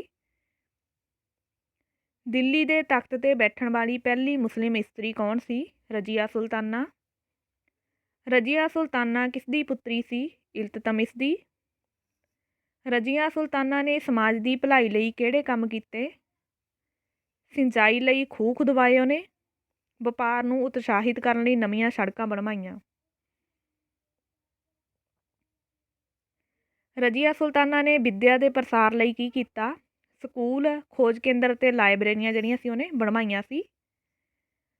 ਰਜੀਆ ਸੁਲਤਾਨਾ ਨੇ ਰਾਜਪੂਤਾਂ ਦੇ ਕਿਹੜੇ ਪ੍ਰਸਿੱਧ ਕਿਲ੍ਹੇ ਨੂੰ ਆਪਣੇ ਅਧੀਨ ਕੀਤਾ?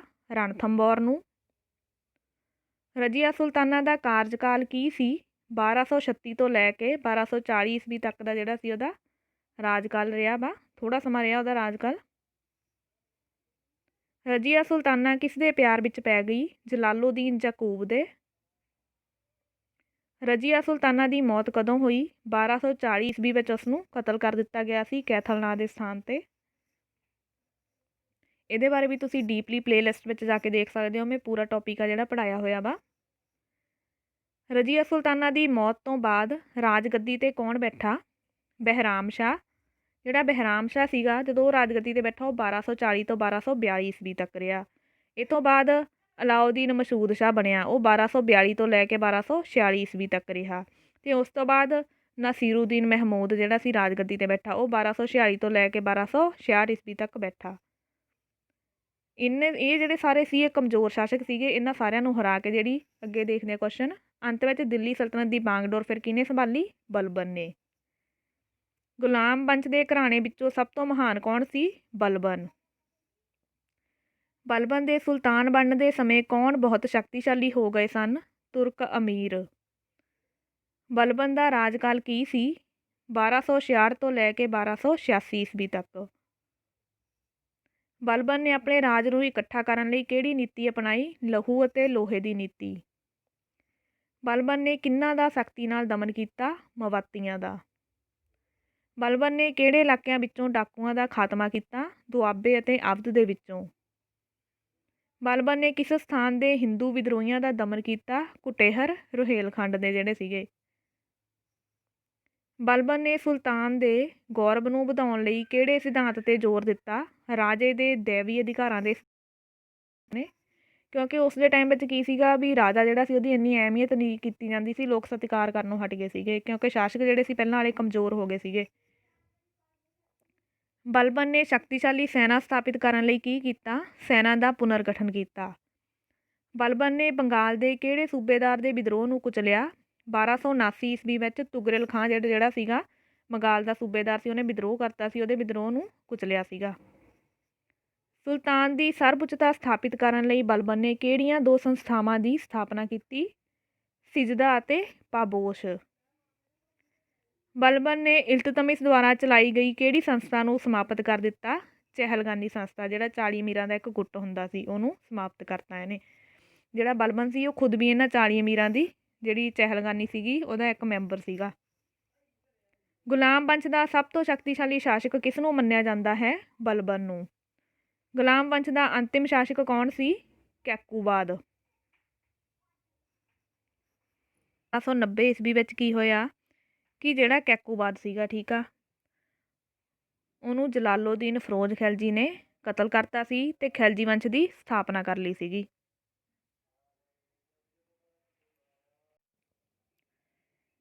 ਅੱਗੇ ਕੰਟੀਨਿਊ ਕਰਦੇ ਹਾਂ।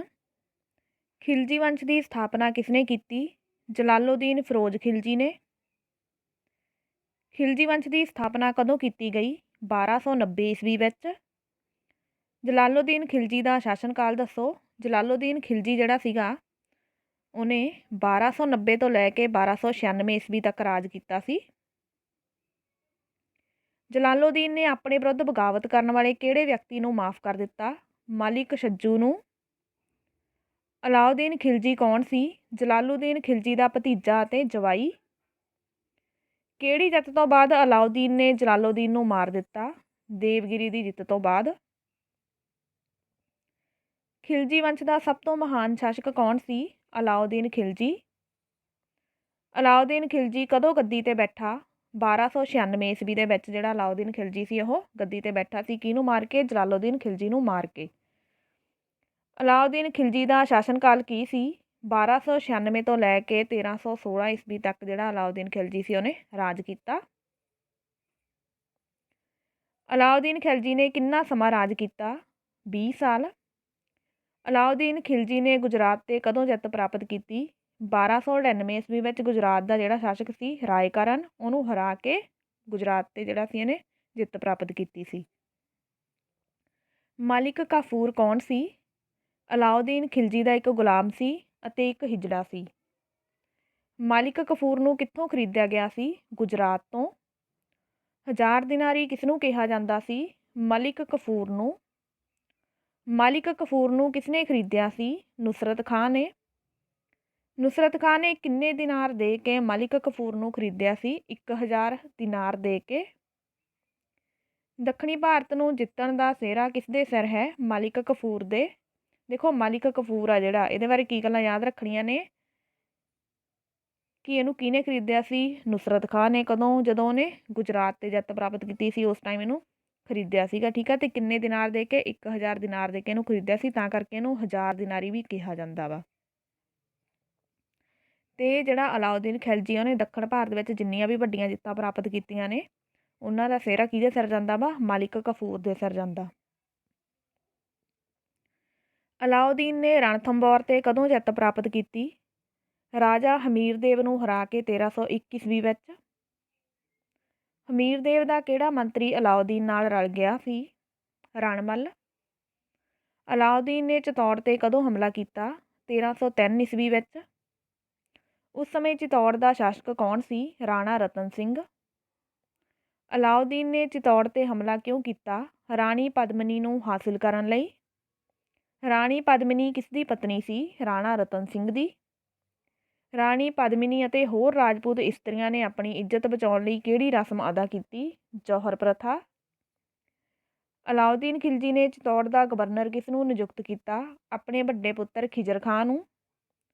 ਚਿਤੌੜ ਦਾ ਨਾਂ ਬਦਲ ਕੇ ਕੀ ਰੱਖ ਦਿੱਤਾ ਗਿਆ? ਖਿਜਰਾਬਾਦ। ਕਿਹਨੇ ਰੱਖਿਆ? ਅਲਾਉਦੀਨ ਖਿਲਜੀ ਨੇ। ਜੇ ਤੁਸੀਂ ਅਲਾਉਦੀਨ ਖਿਲਜੀ ਦੇ ਬਾਰੇ ਡਿਟੇਲ ਵਿੱਚ ਪੜ੍ਹਨਾ ਤਾਂ ਪਲੇਲਿਸਟ ਵਿੱਚ ਜਾ ਕੇ ਤੁਸੀਂ ਦੇਖ ਸਕਦੇ ਹੋ। ਇਹਦੀ ਸਪੈਸ਼ਲੀ ਮੈਂ ਵੀਡੀਓ ਬਣਾਈ ਹੋਈ ਆ 1 ਘੰਟੇ ਦੀ। ਉਹ ਵੀਡੀਓ ਦੇਖਣ ਤੋਂ ਬਾਅਦ ਅਲਾਉਦੀਨ ਨਾਲ ਰਿਲੇਟਡ ਤੁਹਾਡਾ ਇੱਕ ਵੀ ਕੁਐਸਚਨ ਹੈ ਜਿਹੜਾ ਮਿਸ ਨਹੀਂ ਹੋਊਗਾ। ਅਲਾਉਦੀਨ ਨੇ ਮਾਲਵੇ ਦੇ ਸ਼ਾਸਕ ਮੈਲਕ ਨੂੰ ਹਰਾ ਕੇ ਕਿਹੜੇ ਕਿਲ੍ਹਿਆਂ ਨੂੰ ਆਪਣੇ ਅਧੀਨ ਕੀਤਾ? 1305 ਈਸਵੀ ਵਿੱਚ ਮਾਂਡੂ, ਧਾਰ, ਉਜੈਨ ਅਤੇ ਚੰਦੇਰੀ ਦੇ ਕਿਲ੍ਹਿਆਂ ਨੂੰ ਇਹਨੇ ਆਪਣੇ ਅਧੀਨ ਕਰ ਲਿਆ ਸੀ। ਅਲਾਉਦੀਨ ਨੇ ਸ਼ਿਵਾਨਾ ਅਤੇ ਜਲੌਰ ਦੇ ਕਿਲ੍ਹਿਆਂ ਨੂੰ ਕਦੋਂ ਆਪਣੇ ਅਧੀਨ ਕੀਤਾ? ਸ਼ਿਵਾਨਾ ਦਾ ਕਿਲ੍ਹਾ ਜਿਹੜਾ ਸੀ ਉਹ ਇਹਨੇ 1308 ਈਸਵੀ ਦੇ ਵਿੱਚ, ਅਤੇ ਜਿਹੜਾ ਜਲੌਰ ਦਾ ਕਿਲ੍ਹਾ ਸੀ ਉਹਨੂੰ 1311 ਈਸਵੀ ਦੇ ਵਿੱਚ ਆਪਣੇ ਅਧੀਨ ਕੀਤਾ। ਅਲਾਉਦੀਨ ਨੇ ਦੇਵਗਿਰੀ 'ਤੇ ਕਦੋਂ ਜਿੱਤ ਪ੍ਰਾਪਤ ਕੀਤੀ? 1307 ਈਸਵੀ ਵਿੱਚ ਰਾਮਚੰਦਰ 'ਤੇ, ਮਤਲਬ ਰਾਮਚੰਦਰ ਨੂੰ ਹਰਾ ਕੇ ਇਹਨੇ 1307 ਈਸਵੀ ਵਿੱਚ ਦੇਵਗਿਰੀ 'ਤੇ ਜਿੱਤ ਪ੍ਰਾਪਤ ਕਰ ਲਈ ਸੀ। ਦੇਵਗਿਰੀ ਦੀ ਜਿੱਤ ਸਮੇਂ ਸੈਨਾ ਦੀ ਅਗਵਾਈ ਕਿਸਨੇ ਕੀਤੀ? ਮਲਿਕ ਕਾਫੂਰ ਨੇ। ਮਲਿਕ ਕਾਫੂਰ ਨੇ ਵਾਰੰਗਲ 'ਤੇ ਕਦੋਂ ਜਿੱਤ ਪ੍ਰਾਪਤ ਕੀਤੀ? ਪ੍ਰਤਾਪ ਰੁਦਰਦੇਵ ਨੂੰ ਹਰਾ ਕੇ 1309 ਈਸਵੀ ਵਿੱਚ ਉਹਨੇ ਵਾਰੰਗਲ 'ਤੇ ਜਿੱਤ ਪ੍ਰਾਪਤ ਕੀਤੀ। ਮਲਿਕ ਕਾਫੂਰ ਨੇ ਦੁਆਰ ਸਮੁੰਦਰ 'ਤੇ ਕਦੋਂ ਜਿੱਤ ਪ੍ਰਾਪਤ ਕੀਤੀ?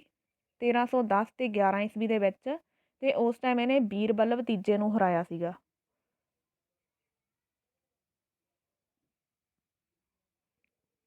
ਮਲਿਕ ਕਾਫੂਰ ਨੇ ਇੱਥੇ ਮਿਸ ਪ੍ਰਿੰਟ ਹੋਇਆ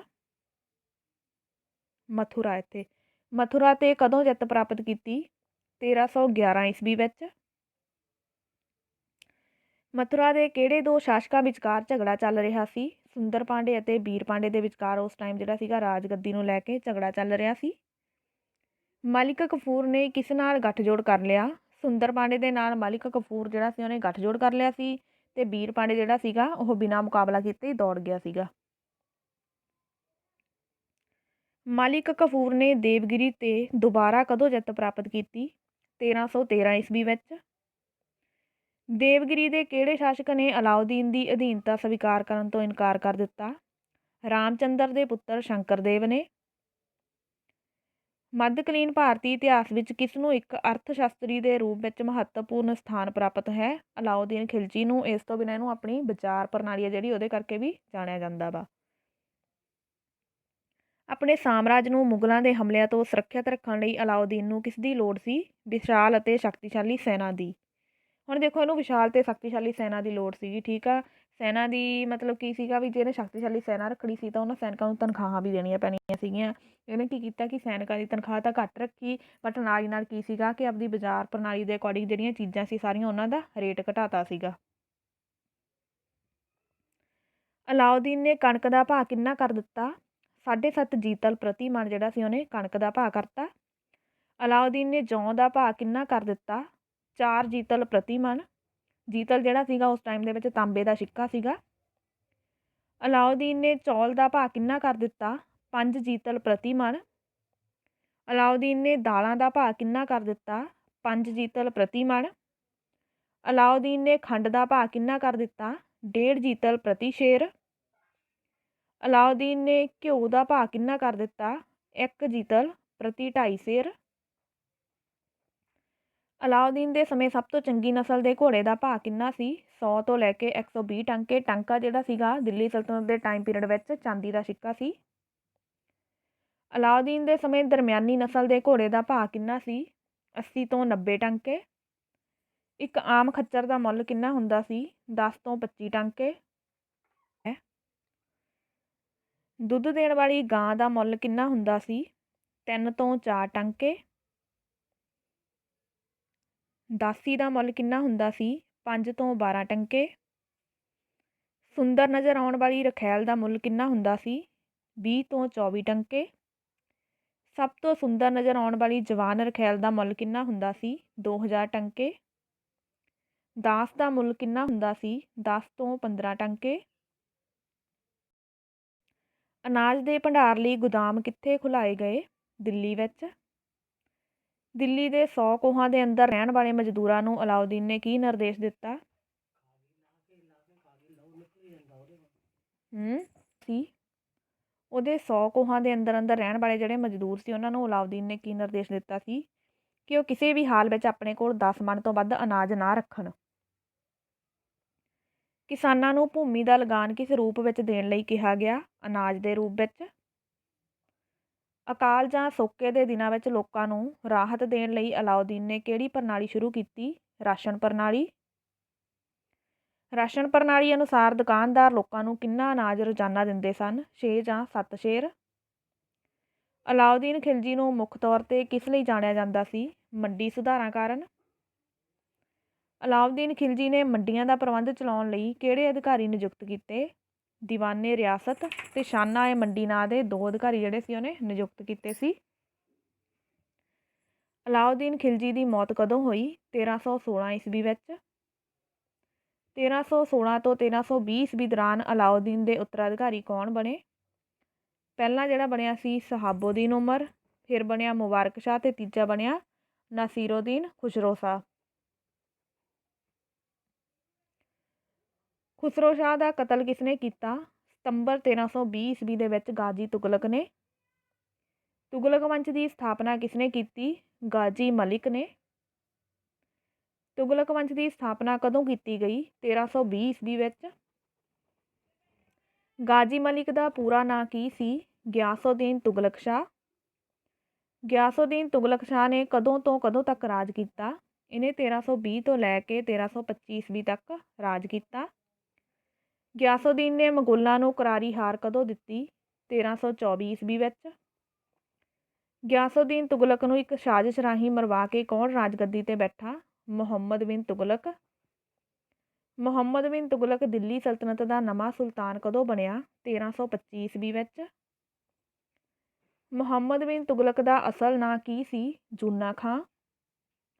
ਮੁਹੰਮਦ ਬਿਨ ਤੁਗਲਕ ਨੇ ਕਦੋਂ ਤੱਕ ਸ਼ਾਸਨ ਕੀਤਾ? 1351 ਈਸਵੀ ਤੱਕ। ਤੁਗਲਕ ਵੰਸ਼ ਦੇ ਕਿਹੜੇ ਸ਼ਾਸਕ ਨੂੰ ਪੜ੍ਹਿਆ ਲਿਖਿਆ ਮੂਰਖ ਕਿਹਾ ਜਾਂਦਾ ਹੈ? ਮੁਹੰਮਦ ਬਿਨ ਤੁਗਲਕ ਨੂੰ। ਮੁਹੰਮਦ ਬਿਨ ਤੁਗਲਕ ਦਿੱਲੀ ਦੀ ਥਾਂ 'ਤੇ ਕਿਸ ਨੂੰ ਆਪਣੀ ਰਾਜਧਾਨੀ ਬਣਾਉਣਾ ਚਾਹੁੰਦਾ ਸੀ? ਦੇਵਗਿਰੀ ਨੂੰ। ਮੁਹੰਮਦ ਬਿਨ ਤੁਗਲਕ ਨੇ ਦੇਵਗਿਰੀ ਨੂੰ ਕਦੋਂ ਰਾਜਧਾਨੀ ਘੋਸ਼ਿਤ ਕੀਤਾ? 1327 ਤੋਂ 29 ਈਸਵੀ ਦੇ ਵਿੱਚ ਉਹਨੇ ਦੇਵਗਿਰੀ ਨੂੰ ਆਪਣੀ ਰਾਜਧਾਨੀ ਘੋਸ਼ਿਤ ਕਰਤਾ ਸੀ। ਦੇਵਗਿਰੀ ਦਾ ਕੀ ਨਾਂ ਰੱਖਿਆ ਗਿਆ? ਦੌਲਤਾਬਾਦ।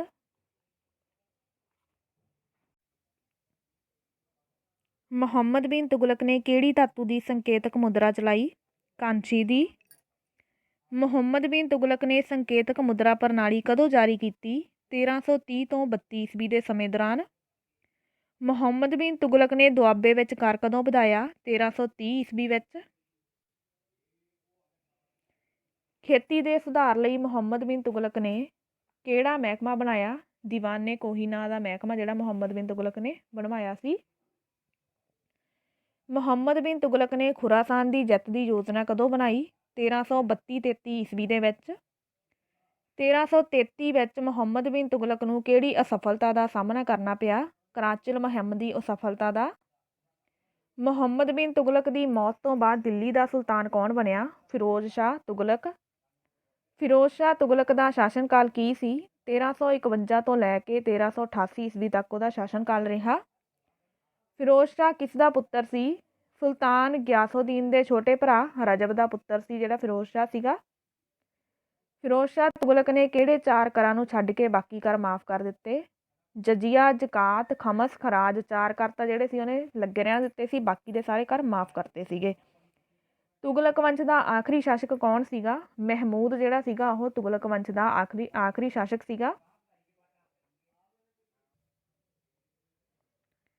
ਅੱਗੇ ਹੈ ਦੀਵਾਨੇ ਖੈਰਾਤ ਦਾ ਮੁੱਖ ਕੰਮ ਕੀ ਸੀ? ਸਭ ਤੋਂ ਪਹਿਲਾਂ ਇਹ ਕਿ ਦੀਵਾਨੇ ਖੈਰਾਤ ਕਿਹਨੇ ਸ਼ੁਰੂ ਕੀਤਾ ਸੀ?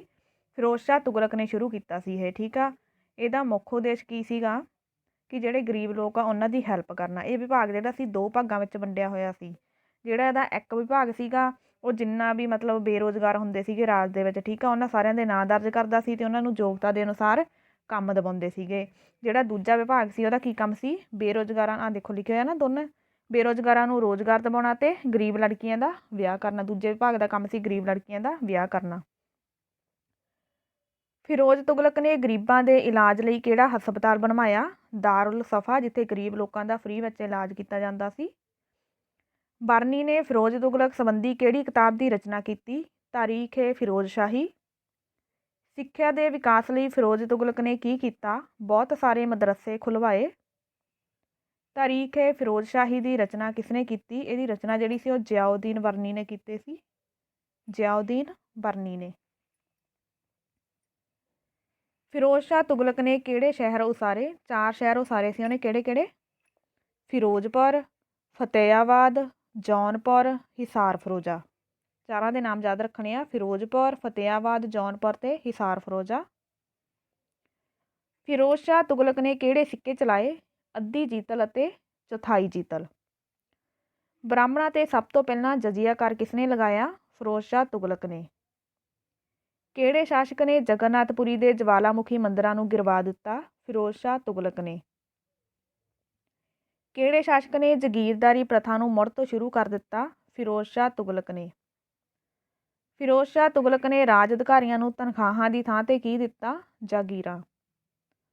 ਫਿਰੋਜ਼ ਸ਼ਾਹ ਤੁਗਲਕ ਦੇ ਸਮੇਂ ਦਰਬਾਰ ਵਿੱਚ ਗੁਲਾਮਾਂ ਦੀ ਗਿਣਤੀ ਕਿੰਨੀ ਹੋ ਗਈ? 1,80,000। ਫਿਰੋਜ਼ ਸ਼ਾਹ ਤੁਗਲਕ ਦੀ ਮੌਤ ਕਦੋਂ ਹੋਈ? 1388 ਈਸਵੀ ਦੇ ਵਿੱਚ ਜਿਹੜੀ ਸੀ ਉਹਦੀ ਮੌਤ ਹੋਈ ਸੀ।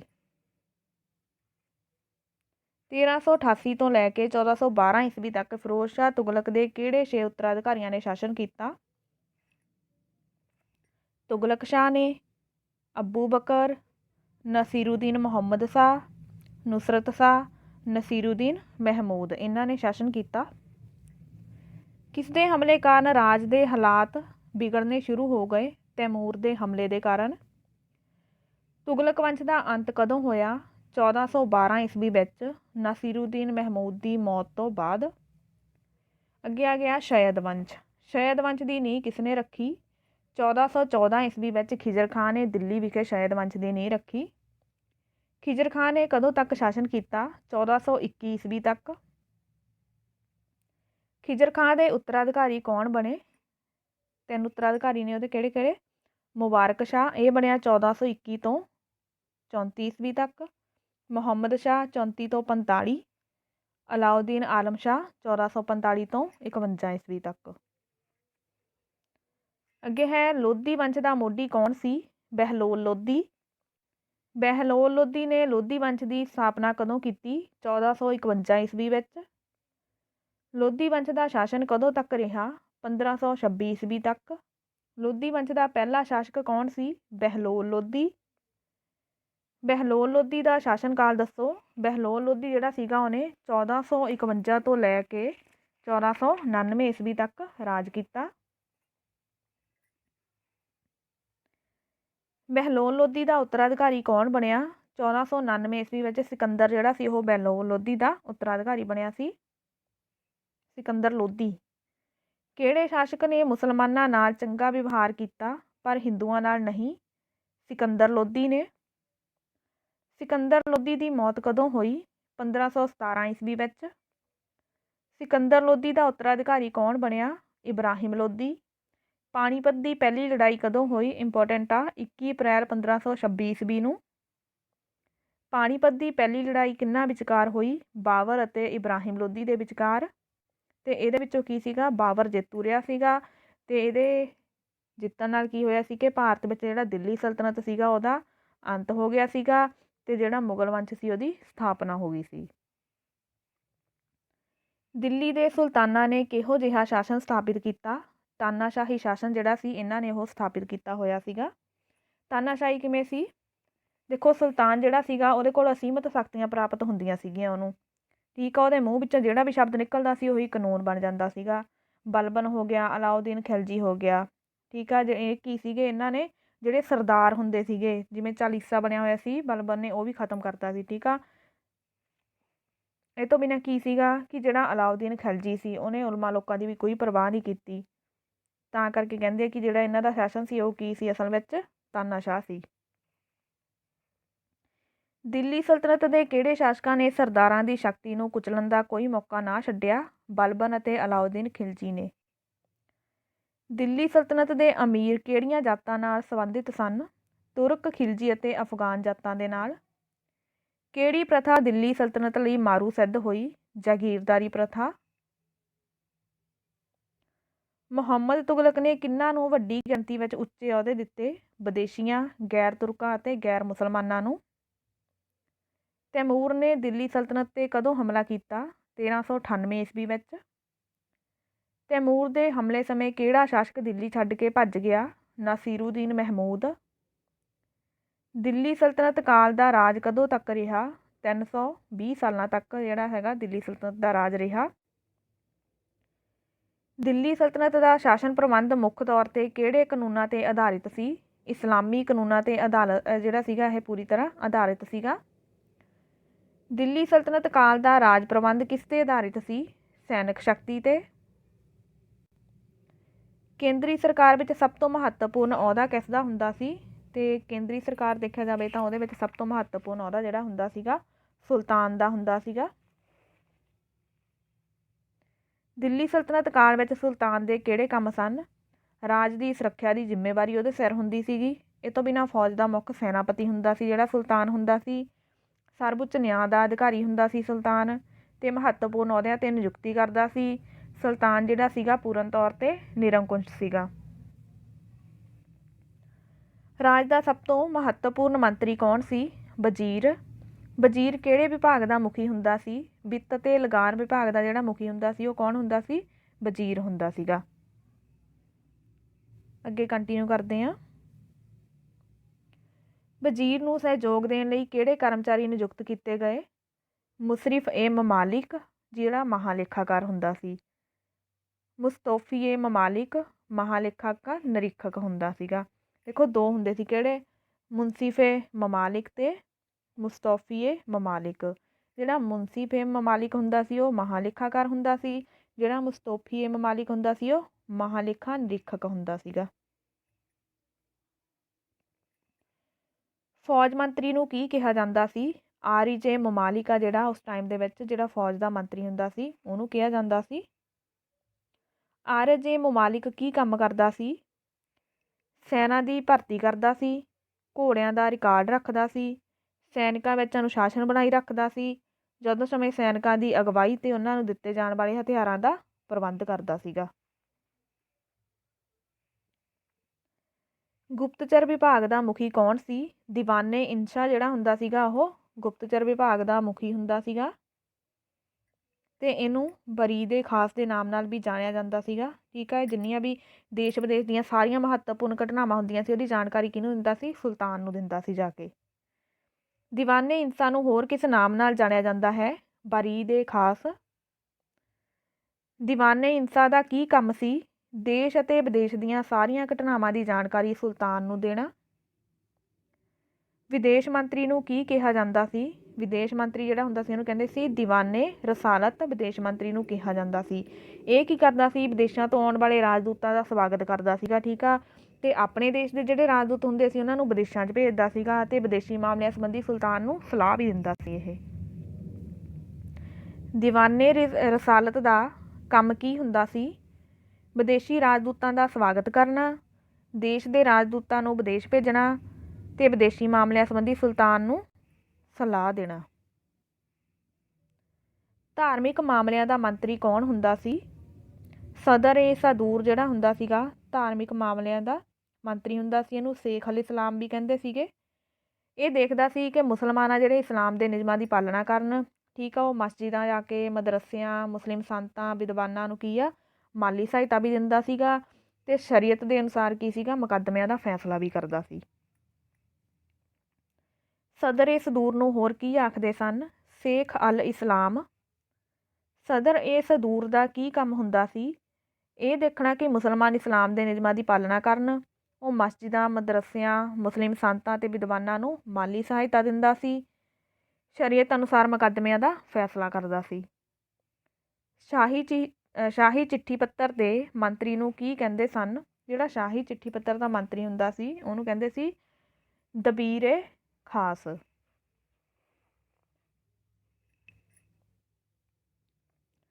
ਸੁਲਤਾਨ ਦੇ ਮਹਿਲਾਂ ਅਤੇ ਸ਼ਾਹੀ ਕਾਰਖਾਨਿਆਂ ਦੇ ਮੰਤਰੀ ਨੂੰ ਕੀ ਆਖਦੇ ਸਨ? ਵਕੀਲ-ਏ-ਦਰ। ਦਰਬਾਰ ਦੀ ਦੇਖਭਾਲ ਕਰਨ ਵਾਲਾ ਮੰਤਰੀ ਕੌਣ ਸੀ? ਅਮੀਰ-ਏ-ਹਾਜਿਬ। ਖੇਤੀਬਾੜੀ ਦੀ ਦੇਖਭਾਲ ਲਈ ਕਿਹੜਾ ਮੰਤਰੀ ਹੁੰਦਾ ਸੀ? ਦੀਵਾਨੇ-ਅਮੀਰ ਕੋ ਹੀ ਜਿਹੜਾ ਹੁੰਦਾ ਸੀ ਖੇਤੀਬਾੜੀ ਵਿਭਾਗ ਦੀ ਦੇਖਭਾਲ ਲਈ ਨਿਯੁਕਤ ਕੀਤਾ ਜਾਂਦਾ ਸੀ। ਸ਼ਾਸਨ ਪ੍ਰਬੰਧ ਦੀ ਸਹੂਲਤ ਲਈ ਸਾਮਰਾਜ ਨੂੰ ਕਿਹਨਾਂ ਵਿੱਚ ਵੰਡਿਆ ਹੋਇਆ ਸੀ? ਸਾਮਰਾਜ ਜਿਹੜਾ ਸੀ ਹੁਣ ਉਹਨੂੰ ਅੱਗੇ ਪ੍ਰਾਂਤਾਂ ਵਿੱਚ ਵੰਡਿਆ ਹੋਇਆ ਸੀ। ਪ੍ਰਾਂਤਾਂ ਦਾ ਸ਼ਾਸਨ ਪ੍ਰਬੰਧ ਕੌਣ ਚਲਾਉਂਦਾ ਸੀ? ਗਵਰਨਰ। ਦਿੱਲੀ ਸਲਤਨਤ ਕਾਲ ਵਿੱਚ ਗਵਰਨਰ ਨੂੰ ਕੀ ਕਿਹਾ ਜਾਂਦਾ ਸੀ? ਸੂਬੇਦਾਰ, ਮੁਖਤੀ ਜਾਂ ਵਲੀ ਕਿਹਾ ਜਾਂਦਾ ਸੀ। ਅੱਗੇ ਹੈ ਅਲਾਉਦੀਨ ਖਿਲਜੀ ਦੇ ਸਮੇਂ ਪ੍ਰਾਂਤਾਂ ਦੀ ਗਿਣਤੀ ਕਿੰਨੀ ਸੀ? 11। ਮੁਹੰਮਦ ਬਿਨ ਤੁਗਲਕ ਦੇ ਸਮੇਂ ਪ੍ਰਾਂਤਾਂ ਦੀ ਗਿਣਤੀ ਕਿੰਨੀ ਸੀ? 23। ਗਵਰਨਰ ਦਾ ਮੁੱਖ ਕੰਮ ਕੀ ਹੁੰਦਾ ਸੀ? ਪ੍ਰਾਂਤਾਂ ਵਿੱਚ ਅਮਨ ਕਾਨੂੰਨ ਬਣਾਈ ਰੱਖਣਾ, ਪ੍ਰਾਂਤਾਂ ਵਿੱਚ ਸੁਲਤਾਨ ਦੇ ਹੁਕਮਾਂ ਨੂੰ ਲਾਗੂ ਕਰਵਾਉਣਾ, ਪ੍ਰਾਂਤੀ ਸੈਨਿਕਾਂ ਦੀ ਦੇਖਭਾਲ ਕਰਨਾ, ਖੇਤੀਬਾੜੀ ਅਤੇ ਵਪਾਰ ਨੂੰ ਉਤਸ਼ਾਹਿਤ ਕਰਨਾ। ਸਾਰੇ ਕੰਮ ਕਿਹਦੇ ਸੀ? ਗਵਰਨਰ ਦੇ। ਪ੍ਰਾਂਤ ਅੱਗੇ ਕਿਹਨਾਂ ਵਿੱਚ ਵੰਡੇ ਹੋਏ ਸਨ? ਪਰਗਨਿਆਂ ਵਿੱਚ। ਪਰਗਨੇ ਦਾ ਮੁੱਖ ਅਧਿਕਾਰੀ ਕੌਣ ਹੁੰਦਾ ਸੀ? ਆਮਿਲ। ਆਮਿਲ ਅਧੀਨ ਹੋਰ ਕਿਹੜੇ ਕਰਮਚਾਰੀ ਹੁੰਦੇ ਸਨ?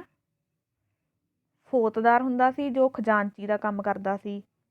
ਕਾਨੂੰਨਗੋ ਪਰਗਨੇ ਦੀ ਜ਼ਮੀਨ ਅਤੇ ਲਗਾਨ ਨਾਲ ਸੰਬੰਧਿਤ ਸਾਰੇ ਰਿਕਾਰਡ ਰੱਖਦਾ ਸੀਗਾ। ਦੋ ਅਧਿਕਾਰੀ ਹੁੰਦੇ ਸੀ ਕਿਹੜੇ ਕਿਹੜੇ? ਫੌਤਦਾਰ ਅਤੇ ਕਾਨੂੰਨਗੋ। ਸਲਤਨਤ ਕਾਲ ਵਿੱਚ ਪ੍ਰਸ਼ਾਸਨ ਦੀ ਸਭ ਤੋਂ ਛੋਟੀ ਇਕਾਈ ਕੀ ਸੀ? ਪਿੰਡ। ਪਿੰਡ ਦੇ ਮੁਖੀ ਨੂੰ ਕੀ ਕਹਿੰਦੇ ਸਨ? ਮੁਕੱਦਮ। ਇੱਕੋ ਹੀ ਬਰਾਦਰੀ ਨਾਲ ਸੰਬੰਧਿਤ ਕਈ ਪਿੰਡਾਂ ਦੇ ਸਾਂਝੇ ਸਮੂਹ ਦੇ ਮੁਖੀ ਨੂੰ ਕੀ ਕਹਿੰਦੇ ਸਨ? ਚੌਧਰੀ। ਕਾਸ਼ਤ ਤੇ ਫਸਲਾਂ ਨਾਲ ਸੰਬੰਧਿਤ ਰਿਕਾਰਡ ਕੌਣ ਰੱਖਦਾ ਸੀ? ਪਟਵਾਰੀ। ਸਲਤਨਤ ਕਾਲ ਵਿੱਚ ਕਿਹੜੇ ਕਰਮਚਾਰੀਆਂ ਦੇ ਪਦ ਜੱਦੀ ਹੁੰਦੇ ਸਨ? ਮੁਕੱਦਮ, ਪਟਵਾਰੀ, ਚੌਧਰੀ ਅਤੇ ਕਾਨੂੰਨਗੋ ਦੇ ਜਿਹੜੇ ਪਦ ਹੁੰਦੇ ਸੀ ਉਹ ਜੱਦੀ ਹੁੰਦੇ ਸੀਗੇ। ਸੁਲਤਾਨ ਨੂੰ ਨਿਆਂ ਸੰਬੰਧੀ ਸਲਾਹ ਦੇਣ ਲਈ ਕਿਹੜੇ ਮੰਤਰੀ ਨਿਯੁਕਤ ਕੀਤੇ ਗਏ ਸਨ? ਸਦਰ-ਏ-ਸਦੂਰ ਅਤੇ ਕਾਜ਼ੀ-ਉਲ-ਕਜ਼ਾਤ ਦੋਨੇ ਜਿਹੜੇ ਸੀਗੇ ਇਹਨੂੰ ਨਿਆਇਕ ਮਾਮਲਿਆਂ ਵਿੱਚ ਸੁਲਤਾਨ ਨੂੰ ਸਲਾਹ ਦਿੰਦੇ ਸੀਗੇ। ਸਲਤਨਤ ਕਾਲ ਵਿੱਚ ਅਪਰਾਧੀਆਂ ਨੂੰ ਕਿਹੜੀਆਂ ਸਜ਼ਾਵਾਂ ਦਿੱਤੀਆਂ ਜਾਂਦੀਆਂ ਸਨ? ਕੋੜੇ ਮਾਰਨੇ, ਅੰਗ ਕੱਟ ਦੇਣੇ ਅਤੇ ਅੰਨਾ ਕਰਵਾ ਦੇਣਾ। ਇਹ ਸਜ਼ਾਵਾਂ ਜਿਹੜੀਆਂ ਸੀਗੀਆਂ ਦਿੱਲੀ ਸਲਤਨਤ ਕਾਲ ਵਿੱਚ ਦਿੱਤੀਆਂ ਜਾਂਦੀਆਂ ਸੀ ਅਪਰਾਧੀਆਂ ਨੂੰ। ਕਿਹੜੇ ਸੁਲਤਾਨ ਨੇ ਬਹੁਤ ਸਾਰੀਆਂ ਅਣਮਨੁੱਖੀ ਸਜ਼ਾਵਾਂ ਨੂੰ ਖਤਮ ਕਰਵਾ ਦਿੱਤਾ ਸੀ? ਫਿਰੋਜ਼ ਸ਼ਾਹ ਤੁਗਲਕ ਨੇ। ਸਲਤਨਤ ਕਾਲ ਵਿੱਚ ਰਾਜ ਦੀ ਆਮਦਨ ਦਾ ਮੁੱਖ ਸਾਧਨ ਕੀ ਸੀ? ਭੂਮੀ ਤੋਂ ਪ੍ਰਾਪਤ ਲਗਾਨ। ਸਲਤਨਤ ਕਾਲ ਵਿੱਚ ਲਗਾਨ ਦੀਆਂ ਕਿਹੜੀਆਂ 3 ਵਿਧੀਆਂ ਪ੍ਰਚਲਿਤ ਸਨ? ਬਟਾਈ, ਕਨਕੂਤ ਅਤੇ ਭੂਮੀ ਦੀ ਪਮਾਇਸ਼। 3 ਪ੍ਰਣਾਲੀਆਂ ਫਿਰ ਇੱਕ ਵਾਰ ਯਾਦ ਕਰਦੇ ਹਾਂ ਕਿਹੜੀਆਂ? ਬਟਾਈ, ਕਨਕੂਤ ਤੇ ਭੂਮੀ ਦੀ ਪਮਾਇਸ਼। 3 ਪ੍ਰਣਾਲੀਆਂ ਜਿਹੜੀਆਂ ਸੀ ਦਿੱਲੀ ਸਲਤਨਤ ਕਾਲ ਦੇ ਵਿੱਚ ਪ੍ਰਚਲਿਤ ਸੀਗੀਆਂ। ਬਟਾਈ ਤੋਂ ਕੀ ਭਾਵ ਹੈ? ਹੁਣ ਜਿਹੜੀ ਬਟਾਈ ਪ੍ਰਣਾਲੀ ਆ ਉਹ ਕੀ ਹੁੰਦੀ ਸੀ ਕਿ ਕੱਟੀ ਹੋਈ ਫਸਲ ਦੀ ਸਰਕਾਰ ਅਤੇ ਕਿਸਾਨਾਂ ਵਿੱਚ ਵੰਡ ਹੋ ਜਾਂਦੀ ਸੀ। ਮਤਲਬ ਜਦੋਂ ਕਿਸਾਨ ਆਪਦੀ ਫਸਲ ਕੱਟ ਲੈਂਦੇ ਸੀ ਤਾਂ ਕੱਟੀ ਹੋਈ ਫਸਲ ਆ ਜਿਹੜੀ ਕਿਸਾਨਾਂ ਵਿੱਚ ਤੇ ਸਰਕਾਰ ਵਿੱਚ ਵੰਡੀ ਜਾਂਦੀ ਸੀਗੀ। ਫਿਰ ਹੈ ਕਨਕੂਤ ਤੋਂ ਕੀ ਭਾਵ ਹੈ? ਸਰਕਾਰ ਖੇਤਾਂ ਵਿੱਚ ਤਿਆਰ ਫਸਲ ਦੇ ਆਧਾਰ 'ਤੇ ਲਗਾਨ ਨਿਰਧਾਰਿਤ ਕਰਦੀ ਸੀ। ਮਤਲਬ ਜਦੋਂ ਫਸਲ ਪੱਕ ਜਾਂਦੀ ਸੀ ਖੇਤ ਵਿੱਚ ਤਾਂ ਖੜੀ ਜਿਹੜੀ ਫਸਲ ਹੁੰਦੀ ਸੀ ਉਹਦੇ ਤੋਂ ਅੰਦਾਜ਼ਾ ਲਗਾ ਲੈਂਦੇ ਸੀਗੇ ਲਗਾਨ ਦਾ। ਭੂਮੀ ਦੀ ਪਮਾਇਸ਼ ਤੋਂ ਕੀ ਭਾਵ ਹੈ? ਪ੍ਰਤੀ ਬਿੱਘਾ ਲਗਾਨ ਦੀ ਦਾਰਾ ਜਿਹੜੀ ਨਿਸ਼ਚਿਤ ਕੀਤੀ ਜਾਂਦੀ ਸੀ ਪਮਾਇਸ਼ ਦੇ ਆਧਾਰ 'ਤੇ। ਸਲਤਨਤ ਕਾਲ ਵਿੱਚ ਲਗਾਨ ਦੀ ਵਸੂਲੀ ਕਿਸ ਰੂਪ ਵਿੱਚ ਕੀਤੀ ਜਾਂਦੀ ਸੀ? ਨਕਦੀ ਅਤੇ ਅਨਾਜ ਦੋਹਾਂ ਰੂਪਾਂ ਵਿੱਚ ਕੀਤੀ ਜਾਂਦੀ ਸੀਗੀ। ਸਲਤਨਤ ਕਾਲ ਦੇ ਕਿਹੜੇ ਸ਼ਾਸਕ ਨੇ ਭੂਮੀ ਸੁਧਾਰ ਵੱਲ ਧਿਆਨ ਦਿੱਤਾ? ਅਲਾਉਦੀਨ ਖਿਲਜੀ ਨੇ। ਕਿਹੜੇ ਸ਼ਾਸਕ ਦੇ ਸਮੇਂ ਭੂਮੀ ਲਗਾਨ ਦੀ ਦਰ ਸਭ ਤੋਂ ਵੱਧ ਸੀ? ਅਲਾਉਦੀਨ ਖਿਲਜੀ ਦੇ ਸਮੇਂ। ਅਲਾਉਦੀਨ ਦੇ ਸਮੇਂ ਲਗਾਨ ਦੀ ਦਰ ਕਿੰਨੀ ਨਿਸ਼ਚਿਤ ਕੀਤੀ ਗਈ ਸੀ? ਕੁੱਲ ਜਿਹੜੀ ਉਪਜ ਹੁੰਦੀ ਸੀਗੀ ਉਹਦਾ 50% ਹਿੱਸਾ, ਯਾਨੀ ਕਿ ਹਾਫ ਜਿਹੜੀ ਸੀਗੀ ਨਿਸ਼ਚਿਤ ਕੀਤੀ ਹੋਈ ਸੀਗੀ। ਹਾਫ ਜਿਹੜੀ ਸੀ ਸਰਕਾਰ ਨੂੰ ਮਿਲਦੀ ਸੀ, ਹਾਫ ਜਿਹੜੀ ਸੀ ਕਿਸਾਨ ਕੋਲ ਰਹਿ ਜਾਂਦੀ ਸੀ।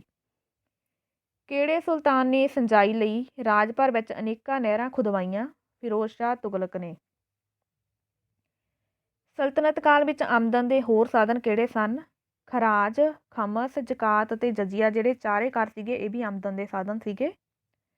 ਖਰਾਜ ਕੀ ਸੀ? ਉਹ ਭੂਮੀ ਕਰ ਜੋ ਗੈਰ ਮੁਸਲਮਾਨਾਂ ਤੋਂ ਲਿਆ ਜਾਂਦਾ ਸੀ। ਠੀਕ ਹੈ, ਗੈਰ ਮੁਸਲਮਾਨਾਂ ਤੋਂ ਜਿਹੜਾ ਭੂਮੀ ਕਰ ਲਿਆ ਜਾਂਦਾ ਸੀ ਉਹਨੂੰ ਕੀ ਕਹਿੰਦੇ ਸੀ? ਖਰਾਜ ਕਹਿੰਦੇ ਸੀਗੇ।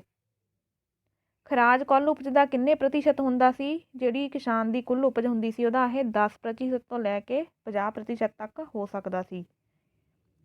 ਖਰਾਜ ਕਿਸ ਰੂਪ ਵਿੱਚ ਲਿਆ ਜਾਂਦਾ ਸੀ? ਨਗਦੀ ਅਤੇ ਜਿਣਸ ਦੋਹਾਂ ਰੂਪਾਂ ਵਿੱਚ ਲਿਆ ਜਾ ਸਕਦਾ ਸੀਗਾ ਇਹ।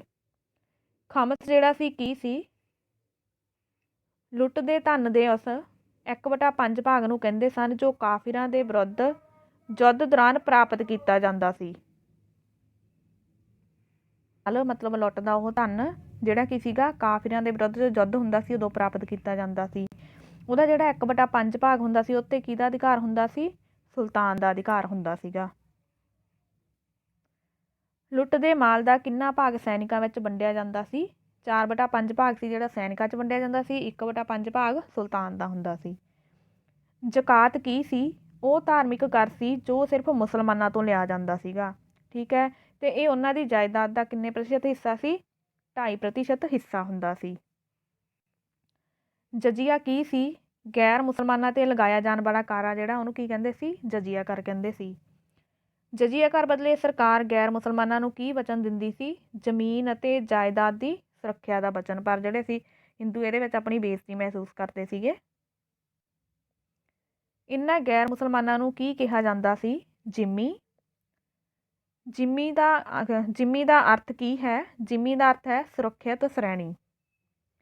ਜਜ਼ੀਆ ਕਰ ਦੇਣ ਵਾਲਿਆਂ ਨੂੰ ਕਿੰਨੀਆਂ ਸ਼੍ਰੇਣੀਆਂ ਵਿੱਚ ਵੰਡਿਆ ਹੋਇਆ ਸੀ? 3 ਸ਼੍ਰੇਣੀਆਂ ਵਿੱਚ ਵੰਡਿਆ ਹੋਇਆ ਸੀਗਾ। ਠੀਕ ਆ, ਪਹਿਲੇ ਨੰਬਰ 'ਤੇ ਆਉਂਦੀ ਸੀ ਅਮੀਰ ਸ਼੍ਰੇਣੀ, ਉਹ 48 ਦਰਮ ਜਿਹੜੇ ਸੀਗੇ ਟੈਕਸ ਦਿੰਦੀ ਸੀ। ਦੂਜੇ ਨੰਬਰ 'ਤੇ ਮੱਧ ਸ਼੍ਰੇਣੀ, ਉਹਨਾਂ ਤੋਂ 24 ਦਰਮ ਜਿਹੜਾ ਸੀ ਟੈਕਸ ਲਿਆ ਜਾਂਦਾ ਸੀ। 3 ਨੰਬਰ 'ਤੇ ਆ ਗਈ ਸਧਾਰਨ ਸ਼੍ਰੇਣੀ, ਇਹਨਾਂ ਤੋਂ ਜਿਹੜਾ ਸੀਗਾ 12 ਦਰਮ ਲਏ ਜਾਂਦੇ ਸੀਗੇ ਕਰ ਦੇ ਰੂਪ ਵਿੱਚ। ਕਿਹੜੇ ਲੋਕਾਂ ਨੂੰ ਇਸ ਕਰ ਤੋਂ ਮੁਕਤ ਰੱਖਿਆ ਜਾਂਦਾ ਸੀ? ਔਰਤਾਂ, ਬੱਚਿਆਂ ਅਤੇ ਬਹੁਤ ਬੁੱਢੇ ਵਿਅਕਤੀਆਂ ਨੂੰ ਜਿਹੜਾ ਇਹ ਕਰ ਸੀ, ਇਹ ਤੋਂ ਜਜ਼ੀਆ ਕਰ ਤੋਂ ਮੁਕਤ ਰੱਖਿਆ ਜਾਂਦਾ ਸੀਗਾ। ਕਿਹਨਾਂ ਨੂੰ ਜਜ਼ੀਆ ਕਰ ਤੋਂ ਛੂਟ ਸੀ? ਬ੍ਰਾਹਮਣਾਂ ਨੂੰ। ਪਰ ਇੱਕ ਗੱਲ ਇਹ ਵੀ ਯਾਦ ਰੱਖਣੀ ਆ, ਅੱਗੇ ਹੈਗਾ ਕੁਐਸਚਨ, ਕਿਹੜੇ ਸ਼ਾਸਕ ਨੇ ਬ੍ਰਾਹਮਣਾਂ ਉੱਤੇ ਵੀ ਕਰ ਲਗਾ ਦਿੱਤਾ ਸੀ? ਫਿਰੋਜ਼ ਸ਼ਾਹ ਤੁਗਲਕ ਨੇ। ਠੀਕ ਹੈ, ਬ੍ਰਾਹਮਣਾਂ ਉੱਤੇ ਵੀ ਕਰ ਲਗਾਤਾ ਸੀਗਾ, ਬਾਕੀਆਂ ਨੇ ਬ੍ਰਾਹਮਣਾਂ ਨੂੰ ਕਰ ਤੋਂ ਮੁਕਤ ਰੱਖਿਆ ਹੋਇਆ ਸੀਗਾ। ਦਿੱਲੀ ਸੁਲਤਾਨਾਂ ਦੀ ਸ਼ਕਤੀ ਦਾ ਮੂਲ ਆਧਾਰ ਕੀ ਸੀ? ਸੈਨਾ। ਦਿੱਲੀ ਸੁਲਤਾਨਾਂ ਦੀ ਸੈਨਾ ਵਿੱਚ ਕਿਹੜੇ ਸੈਨਿਕ ਸਨ? ਤੁਰਕ, ਅਰਬ, ਅਫਗਾਨ, ਇਰਾਨੀ, ਮੰਗੋਲ, ਐਬੇਸੀਨੀਆ, ਭਾਰਤੀ, ਮੁਸਲਮਾਨ ਅਤੇ ਹਿੰਦੂ, ਇੰਨੀਆਂ ਕੈਟਾਗਰੀਆਂ ਦੇ ਜਿਹੜੇ ਸੀ ਸੈਨਿਕ ਹੁੰਦੇ ਸੀ।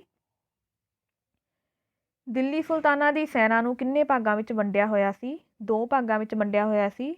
ਇੱਕ ਭਾਗ ਜਿਹੜਾ ਹੁੰਦਾ ਸੀ ਸੁਲਤਾਨ ਦੇ ਅਧੀਨ ਹੁੰਦਾ ਸੀ ਅਤੇ ਦੂਜਾ ਭਾਗ ਜਿਹੜਾ ਹੁੰਦਾ ਸੀਗਾ ਉਹ ਗਵਰਨਰ ਅਤੇ ਸਾਮਤਾਂ ਦੇ ਅਧੀਨ ਹੁੰਦਾ ਸੀਗਾ। ਸੈਨਾ ਦਾ ਮੁਖੀ ਕੌਣ ਹੁੰਦਾ ਸੀ? ਸੁਲਤਾਨ ਜਿਹੜਾ ਹੁੰਦਾ ਸੀ ਉਹ ਆਪ ਸੈਨਾ ਦਾ ਮੁਖੀ ਹੁੰਦਾ ਸੀਗਾ। ਸੈਨਿਕ ਪ੍ਰਬੰਧ ਦੀ ਦੇਖਭਾਲ ਲਈ ਕਿਸ ਦੀ ਨਿਯੁਕਤੀ ਕੀਤੀ ਜਾਂਦੀ ਸੀ? ਆਰਜੇ ਮਮਾਲਿਕ ਦੀ ਸੈਨਿਕ ਵਿਭਾਗਾਂ ਦੀ ਦੇਖਭਾਲ ਲਈ ਨਿਯੁਕਤੀ ਕੀਤੀ ਜਾਂਦੀ ਸੀ। ਦਿੱਲੀ ਸਲਤਨਤ ਕਾਲ ਵਿੱਚ ਕਿਹੜੀ ਸੈਨਾ ਸੀ? 3 ਤਰ੍ਹਾਂ ਦੀ ਸੈਨਾ ਸੀ ਉਹਨਾਂ ਕੋਲੇ, ਘੋੜਸਵਾਰ, ਹਾਥੀ ਤੇ ਪੈਦਲ ਸੈਨਾ। ਸੈਨਾ ਦਾ ਮੁੱਖ ਅੰਗ ਕੀ ਸੀ? ਘੋੜਸਵਾਰ ਸੈਨਾ। ਅਲਾਉਦੀਨ ਖਿਲਜੀ ਦੇ ਸਮੇਂ ਇਹਨਾਂ ਦੀ ਗਿਣਤੀ ਕਿੰਨੀ ਸੀ? 4,75,000 ਜਿਹੜੀ ਸੀ ਘੋੜਸਵਾਰਾਂ ਦੀ ਗਿਣਤੀ ਸੀ। ਹਾਥੀਆਂ ਦੀ ਵਰਤੋਂ ਕਿਸ ਕੰਮ ਲਈ ਕੀਤੀ ਜਾਂਦੀ ਸੀ? ਕਿਲ੍ਹਿਆਂ ਨੂੰ ਤੋੜਨ, ਨਦੀਆਂ ਨੂੰ ਪਾਰ ਕਰਨ ਲਈ ਅਤੇ ਦੁਸ਼ਮਣਾਂ ਨੂੰ ਭਜਾਉਣ ਲਈ ਹਾਥੀਆਂ ਦੀ ਯੁੱਧ ਵਿੱਚ ਵਰਤੋਂ ਕੀਤੀ ਜਾਂਦੀ ਸੀਗੀ। ਕਿਹੜੇ ਟਾਈਮ ਪੀਰੀਅਡ ਦੇ ਵਿੱਚ? ਦਿੱਲੀ ਸਲਤਨਤ ਕਾਲ ਦੇ ਵਿੱਚ। ਹਾਥੀਆਂ ਦੀ ਦੇਖਭਾਲ ਲਈ ਕਿਹੜਾ ਅਧਿਕਾਰੀ ਨਿਯੁਕਤ ਕੀਤਾ ਜਾਂਦਾ ਸੀ? ਸ਼ਾਹਾਨਾ-ਏ-ਫਿਲ ਕਿਹਾ ਜਾਂਦਾ ਸੀ ਉਹਨੂੰ, ਜਿਹੜਾ ਮਤਲਬ ਸ਼ਾਹੀ ਹਾਥੀਆਂ ਦੀ ਦੇਖਭਾਲ ਕਰਦਾ ਸੀ, ਸ਼ਾਹਾਨਾ-ਏ-ਫਿਲ। ਕਿਹੜੀ ਸੈਨਾ ਨੂੰ ਵਧੇਰੇ ਮਹੱਤਵ ਦਿੱਤਾ ਜਾਂਦਾ ਸੀ? ਪੈਦਲ ਸੈਨਾ ਨੂੰ ਜ਼ਿਆਦਾ ਮਹੱਤਵ ਦਿੱਤਾ ਜਾਂਦਾ ਸੀ। ਪੈਦਲ ਸੈਨਾ ਵਿੱਚ ਬਹੁਤੀ ਗਿਣਤੀ ਕਿਹਨਾਂ ਦੀ ਸੀ? ਹਿੰਦੂਆਂ ਤੇ ਗੁਲਾਮਾਂ ਦੀ। ਲੜਾਈ ਵਿੱਚ ਕਿਹੜੇ ਹਥਿਆਰਾਂ ਦੀ ਵਰਤੋਂ ਕੀਤੀ ਜਾਂਦੀ ਸੀ? ਤਲਵਾਰ, ਨੇਜੇ, ਧਨੁੱਖ ਤੇ ਤੀਰ। ਇਹ ਤੋਂ ਬਿਨਾਂ ਛੋਟੇ-ਮੋਟੇ ਜਿਹੜੇ ਹੱਥ ਗੋਲੇ ਸੀ ਇਹਨਾਂ ਦੀ ਵੀ ਵਰਤੋਂ ਕੀਤੀ ਜਾਂਦੀ ਸੀ। ਸੈਨਿਕਾਂ ਦਾ ਹੁਲੀਆ ਰੱਖਣ ਅਤੇ ਘੋੜਿਆਂ ਨੂੰ ਦਾਗਣ ਦੀ ਪ੍ਰਥਾ ਕਿਸਨੇ ਸ਼ੁਰੂ ਕੀਤੀ? ਅਲਾਉਦੀਨ ਖਿਲਜੀ ਨੇ। ਦਿੱਲੀ ਸਲਤਨਤ ਕਾਲ ਵਿੱਚ ਕਿਹੜੀ ਨਵੀਂ ਸ਼ੈਲੀ ਦਾ ਜਨਮ ਹੋਇਆ? ਭਾਰਤੀ ਮੁਸਲਿਮ ਕਲਾ ਦਾ। ਕੁਤਬਦੀਨ ਐਬਕ ਨੇ ਕਿਹੜੀਆਂ 2 ਪ੍ਰਸਿੱਧ ਮਸਜਿਦਾਂ ਬਣਵਾਈਆਂ? 2.5 ਦਿਨ ਕਾ ਚੌਪੜਾ, ਕੁਬਤ ਉਲ ਇਸਲਾਮ ਮਸਜਿਦ। ਦੋਨੇ ਯਾਦ ਰੱਖਣੀਆਂ ਨੇ। ਕੁਤਬਦੀਨ ਐਬਕ ਨੇ ਕਿਹੜੀਆਂ ਬਣਾਈਆਂ? 2.5 ਦਿਨ ਕਾ ਚੌਪੜਾ, ਕੁਬਤ ਉਲ ਇਸਲਾਮ ਮਸਜਿਦ। 2.5 ਦਿਨ ਕਾ ਚੌਪੜਾ ਕਿੱਥੇ ਸਥਿਤ ਹੈ? ਅਜਮੇਰ ਵਿੱਚ। 2.5 ਦਿਨ ਕਾ ਚੌਪੜਾ ਦੀ ਥਾਂ 'ਤੇ ਪਹਿਲਾਂ ਕੀ ਸੀ? ਇੱਕ ਜੈਨ ਮੰਦਰ। ਕੁਬਤ ਉਲ ਇਸਲਾਮ ਮਸਜਿਦ ਕਿੱਥੇ ਸਥਿਤ ਹੈ? ਦਿੱਲੀ ਵਿੱਚ। ਕੁਬਤ ਉਲ ਇਸਲਾਮ ਮਸਜਿਦ ਦੇ ਨਿਰਮਾਣ ਲਈ ਕੁਤਬਦੀਨ ਐਬਕ ਨੇ ਕਿਹੜੀ ਸਮੱਗਰੀ ਵਰਤੀ? ਇਹਦੇ ਵਿੱਚ ਕੁਤਬਦੀਨ ਐਬਕ ਜਿਹੜਾ ਸੀ ਉਹਨੇ 27 ਹਿੰਦੂ ਅਤੇ ਜੈਨ ਮੰਦਰਾਂ ਦੀ ਸਮੱਗਰੀ ਵਰਤੀ ਸੀ। ਠੀਕ ਹੈ, ਯਾਦ ਰੱਖਣਾ ਕਿ ਕੁਬਤ ਉਲ ਇਸਲਾਮ ਜਿਹੜੀ ਮਸਜਿਦ ਬਣਾਈ ਗਈ ਆ 27 ਹਿੰਦੂ ਅਤੇ ਜੈਨ ਮੰਦਰਾਂ ਨੂੰ ਢਹਾ ਕੇ ਉਹਨਾਂ ਦੀ ਜਿਹੜੀ ਸਮੱਗਰੀ ਸੀ, ਮਟੀਰੀਅਲ ਸੀ, ਉਹ ਯੂਜ਼ ਕੀਤਾ ਗਿਆ ਸੀ ਇਹਦੇ ਲਈ। ਕੁਬਤ ਉਲ ਇਸਲਾਮ ਮਸਜਿਦ ਦੀਆਂ ਦੀਵਾਰਾਂ ਉੱਪਰ ਕੀ ਲਿਖਿਆ ਗਿਆ ਹੈ? ਕੁਰਾਨ ਦੀਆਂ ਆਇਤਾਂ। ਕੁਤਬ ਮੀਨਾਰ ਦਾ ਨਿਰਮਾਣ ਕਿਸਨੇ ਸ਼ੁਰੂ ਕਰਵਾਇਆ? ਕੁਤਬਦੀਨ ਐਬਕ ਨੇ। ਇਹ ਯਾਦ ਰੱਖਣਾ ਕਿ ਸਿਰਫ ਨਿਰਮਾਣ ਸ਼ੁਰੂ ਕਰਵਾਇਆ ਸੀ ਇਹਨੇ, ਪੂਰਾ ਕਰਾਉਣ ਦਾ ਕੰਮ ਕਿਹਨੇ ਕੀਤਾ? ਇਲਤੁਤਮਿਸ ਨੇ। ਕੁਤਬ ਮੀਨਾਰ ਦੀਆਂ ਕਿੰਨੀਆਂ ਮੰਜ਼ਿਲਾਂ ਹਨ? 5 ਮੰਜ਼ਿਲਾਂ ਨੇ ਕੁਤਬ ਮੀਨਾਰ ਦੀਆਂ। ਕੁਤਬ ਮੀਨਾਰ ਦੀ ਉਚਾਈ ਕਿੰਨੀ ਹੈ? 70 ਮੀਟਰ। ਕੁਤਬ ਮੀਨਾਰ ਕਿਸ ਲਈ ਬਣਾਈ ਗਈ ਸੀ? ਨਵਾਜ਼ ਵਾਸਤੇ ਬਾਂਗ ਦੇਣ ਲਈ, ਪਰ ਇਹ ਸੁਲਤਾਨਾਂ ਦੀ ਤਾਕਤ ਦਾ ਪ੍ਰਗਟਾਵਾ ਕਰਦੀ ਸੀ। ਠੀਕ ਆ, ਬਣਾਈ ਕਿਸ ਕੰਮ ਲਈ ਗਈ ਸੀ? ਕਿ ਨਮਾਜ਼ ਦੇ ਲਈ, ਬਾਂਗ ਦੇਣ ਦੇ ਲਈ। ਇਲਤੁਤਮਿਸ ਨੇ ਕਿਹੜੀਆਂ ਇਮਾਰਤਾਂ ਬਣਵਾਈਆਂ? ਇਲਤੁਤਮਿਸ ਨੇ ਦਿੱਲੀ ਵਿੱਚ ਆਪਣਾ ਮਕਬਰਾ, ਆਪਣੇ ਲੜਕੇ ਨਾਸੀਰੁਦੀਨ ਅਹਿਮਦ ਦਾ ਮਕਬਰਾ, ਹੌਜ-ਏ-ਸ਼ਮਸੀ ਅਤੇ ਸ਼ਮਸੀ-ਏ-ਈਦਗਾਹ ਨਾਂ ਦੀਆਂ ਇਮਾਰਤਾਂ ਬਣਵਾਈਆਂ।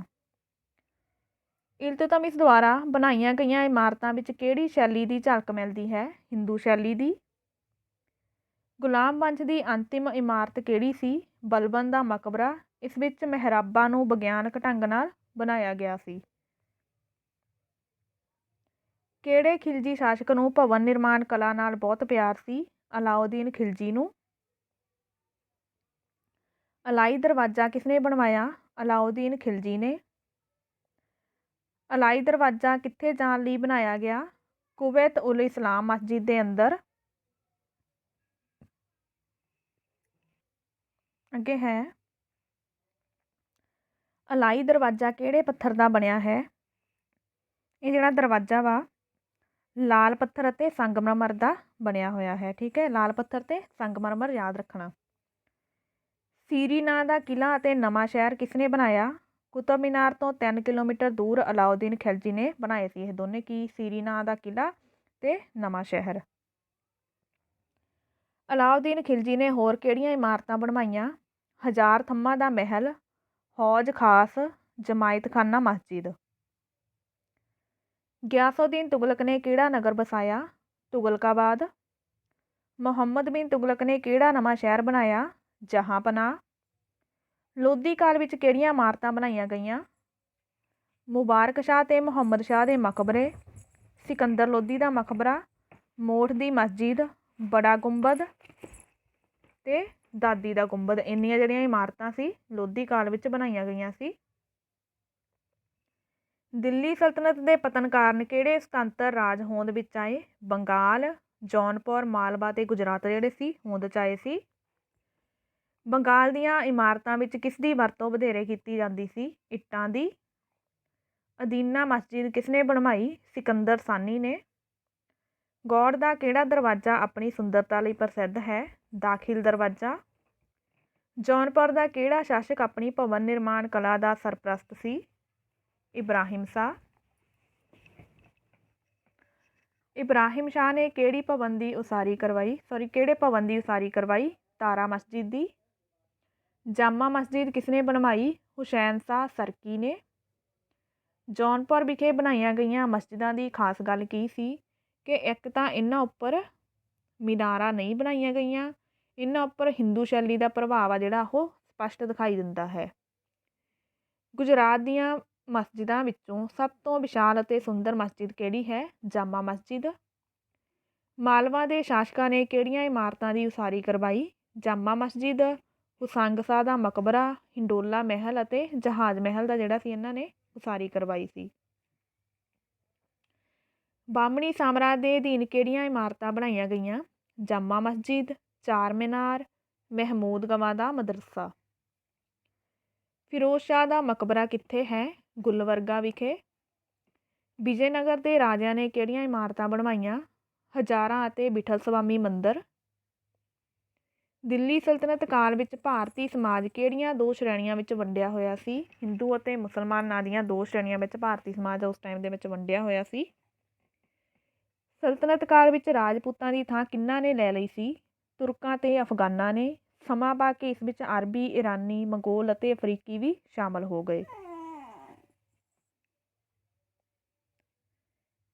ਸਲਤਨਤ ਕਾਲ ਵਿੱਚ ਇਸਤਰੀਆਂ ਦੀ ਸਥਿਤੀ ਕਿਹੋ ਜਿਹੀ ਸੀ?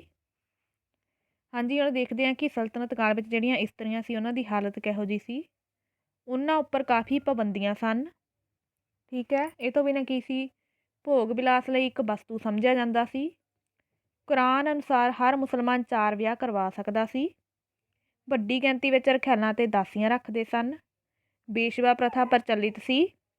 ਪਰਦਾ ਪ੍ਰਥਾ ਪ੍ਰਚਲਿਤ ਸੀ। ਇਸਤਰੀਆਂ ਜਿਹੜੀਆਂ ਸੀ ਅਨਪੜ੍ਹ ਹੁੰਦੀਆਂ ਸਨ ਅਤੇ ਤਲਾਕ ਪ੍ਰਥਾ ਵੀ ਆਮ ਕਰਕੇ ਪ੍ਰਚਲਿਤ ਸੀ। ਹਾਂ, ਦੇਖਿਆ ਜਾਵੇ ਤਾਂ ਦਿੱਲੀ ਸਲਤਨਤ ਕਾਲ ਦਾ ਜਿਹੜਾ ਟਾਈਮ ਪੀਰੀਅਡ ਸੀ ਉਹਦੇ ਵਿੱਚ ਔਰਤਾਂ ਦੀ ਜਿਹੜੀ ਸਥਿਤੀ ਸੀ ਉਹ ਕਾਫੀ ਖਰਾਬ ਸੀ। ਉੱਚ ਸ਼੍ਰੇਣੀ ਵਿੱਚ ਆਉਂਦੇ ਮੁਸਲਮਾਨ, ਸੁਲਤਾਨ ਅਤੇ ਅਮੀਰ ਕਿਹੋ ਜਿਹੀਆਂ ਪੋਸ਼ਾਕਾਂ ਪਾਉਂਦੇ ਸਨ? ਰੇਸ਼ਮੀ ਅਤੇ ਮਖਮਲੀ ਕੱਪੜਿਆਂ ਦੀਆਂ। ਪੋਸ਼ਾਕਾਂ ਉੱਤੇ ਵਡਮੁੱਲੇ ਹੀਰੇ ਜਵਾਹਰਾਤ ਜੜੇ ਹੁੰਦੇ ਸਨ। ਮੱਧ ਸ਼੍ਰੇਣੀ ਦੇ ਲੋਕ ਕਿਹੋ ਜਿਹੇ ਕੱਪੜੇ ਪਾਉਂਦੇ ਸਨ? ਗਰਮੀਆਂ 'ਚ ਸੂਤੀ ਅਤੇ ਸਰਦੀਆਂ 'ਚ ਉੱਨੀ ਕੱਪੜੇ। ਗਰੀਬ ਪਰਿਵਾਰਾਂ ਦੇ ਲੋਕ ਕਿਹੋ ਜਿਹੇ ਕੱਪੜੇ ਪਾਉਂਦੇ ਸਨ? ਬਹੁਤ ਸਸਤੇ ਕੱਪੜੇ ਅਤੇ ਕਈ ਮੋਸਟਲੀ ਪੈਰਾਂ ਤੋਂ ਤਾਂ ਉਹ ਨੰਗੇ ਰਹਿੰਦੇ ਸੀਗੇ। ਮੁਸਲਮਾਨ ਇਸਤਰੀਆਂ ਦਾ ਪਹਿਰਾਵਾ ਕੀ ਸੀ? ਲਹਿੰਗਾ, ਚੋਲੀ ਅਤੇ ਬੁਰਕਾ ਜਿਹੜਾ ਹੁੰਦਾ ਸੀ ਮੁਸਲਮਾਨ ਇਸਤਰੀਆਂ ਦਾ ਪਹਿਰਾਵਾ ਹੁੰਦਾ ਸੀ। ਇਸਤਰੀਆਂ ਅਤੇ ਪੁਰਸ਼ ਕਿਹੋ ਜਿਹੇ ਗਹਿਣੇ ਪਾਉਂਦੇ ਸਨ? ਸੋਨਾ, ਚਾਂਦੀ, ਇਹ ਤੋਂ ਬਿਨਾਂ ਕੀਮਤੀ ਪੱਥਰਾਂ ਦੇ ਬਣੇ ਗਹਿਣੇ, ਅਤੇ ਇਸਤਰੀਆਂ ਜਿਹੜੇ ਸੀ ਕਈ ਤਰ੍ਹਾਂ ਦੇ ਹਾਰ ਸ਼ਿੰਗਾਰ ਵੀ ਕਰਦੀਆਂ ਸਨ। ਉੱਚ ਸ਼੍ਰੇਣੀ ਦੇ ਮੁਸਲਮਾਨਾਂ ਦਾ ਮੁੱਖ ਭੋਜਨ ਕੀ ਸੀ? ਕਣਕ, ਚੌਲ, ਮੀਟ, ਘੀ, ਦੁੱਧ, ਸਬਜ਼ੀਆਂ ਅਤੇ ਆਂਡੇ। ਸਧਾਰਨ ਲੋਕਾਂ ਦਾ ਭੋਜਨ ਜਿਹੜਾ ਸੀ ਸਾਦਾ ਹੁੰਦਾ ਸੀ। ਮੁਸਲਮਾਨ ਕਿਹੜੇ ਨਸ਼ੀਲੇ ਪਦਾਰਥਾਂ ਦੀ ਵਰਤੋਂ ਕਰਦੇ ਸਨ? ਸ਼ਰਾਬ, ਅਫੀਮ ਅਤੇ ਭੰਗ ਦੀ ਜਿਹੜੀ ਸੀ ਵਰਤੋਂ ਕਰਦੇ ਸੀ। ਕਿਹੜੇ ਮੁਸਲਮਾਨ ਮੀਟ ਦੀ ਵਰਤੋਂ ਨਹੀਂ ਕਰਦੇ ਸਨ?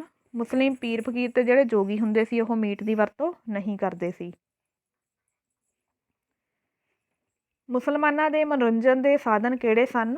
ਸ਼ਿਕਾਰ ਕਰਨਾ, ਚੁਗਾਨ ਖੇਡਣਾ, ਘੋਲ ਕਰਨਾ, ਜਾਨਵਰਾਂ ਦੀਆਂ ਲੜਾਈਆਂ ਦੇਖਣਾ, ਨਾਚ ਤੇ ਸੰਗੀਤ। ਇਹ ਜਿਹੜੇ ਹੁੰਦੇ ਸੀ ਮੁਸਲਮਾਨਾਂ ਦੇ ਮਨੋਰੰਜਨ ਦੇ ਸਾਧਨ ਹੁੰਦੇ ਸੀ। ਵਿਸ਼ੇਸ਼ ਸ਼ਿਕਾਰਗਾਹਾਂ ਕਿਸ ਲਈ ਬਣਾਈਆਂ ਜਾਂਦੀਆਂ ਸਨ? ਵਿਸ਼ੇਸ਼ ਜਿਹੜੀਆਂ ਸ਼ਿਕਾਰਗਾਹਾਂ ਹੁੰਦੀਆਂ ਸੀ ਉਹ ਸੁਲਤਾਨ ਲਈ ਬਣਾਈਆਂ ਜਾਂਦੀਆਂ ਸੀ ਤੇ ਇਹਨਾਂ ਵਿੱਚੋਂ ਕਿਸੇ ਹੋਰ ਨੂੰ ਸ਼ਿਕਾਰ ਕਰਨ ਦੀ ਇਜਾਜ਼ਤ ਨਹੀਂ ਹੁੰਦੀ ਸੀ।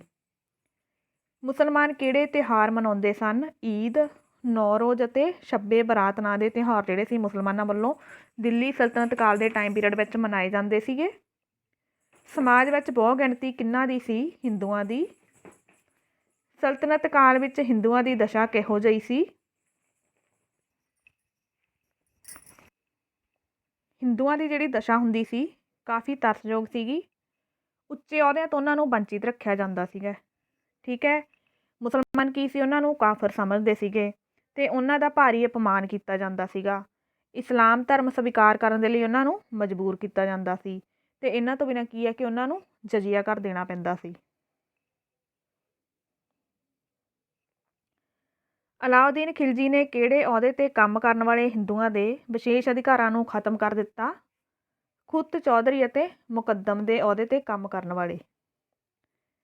ਹਿੰਦੂ ਸਮਾਜ ਵਿੱਚ ਜਾਤੀ ਪ੍ਰਥਾ ਕਿਹੋ ਜਿਹੀ ਸੀ? ਪਹਿਲਾਂ ਨਾਲੋਂ ਵਧੇਰੇ ਕਠੋਰ ਹੋ ਗਈ ਸੀਗੀ।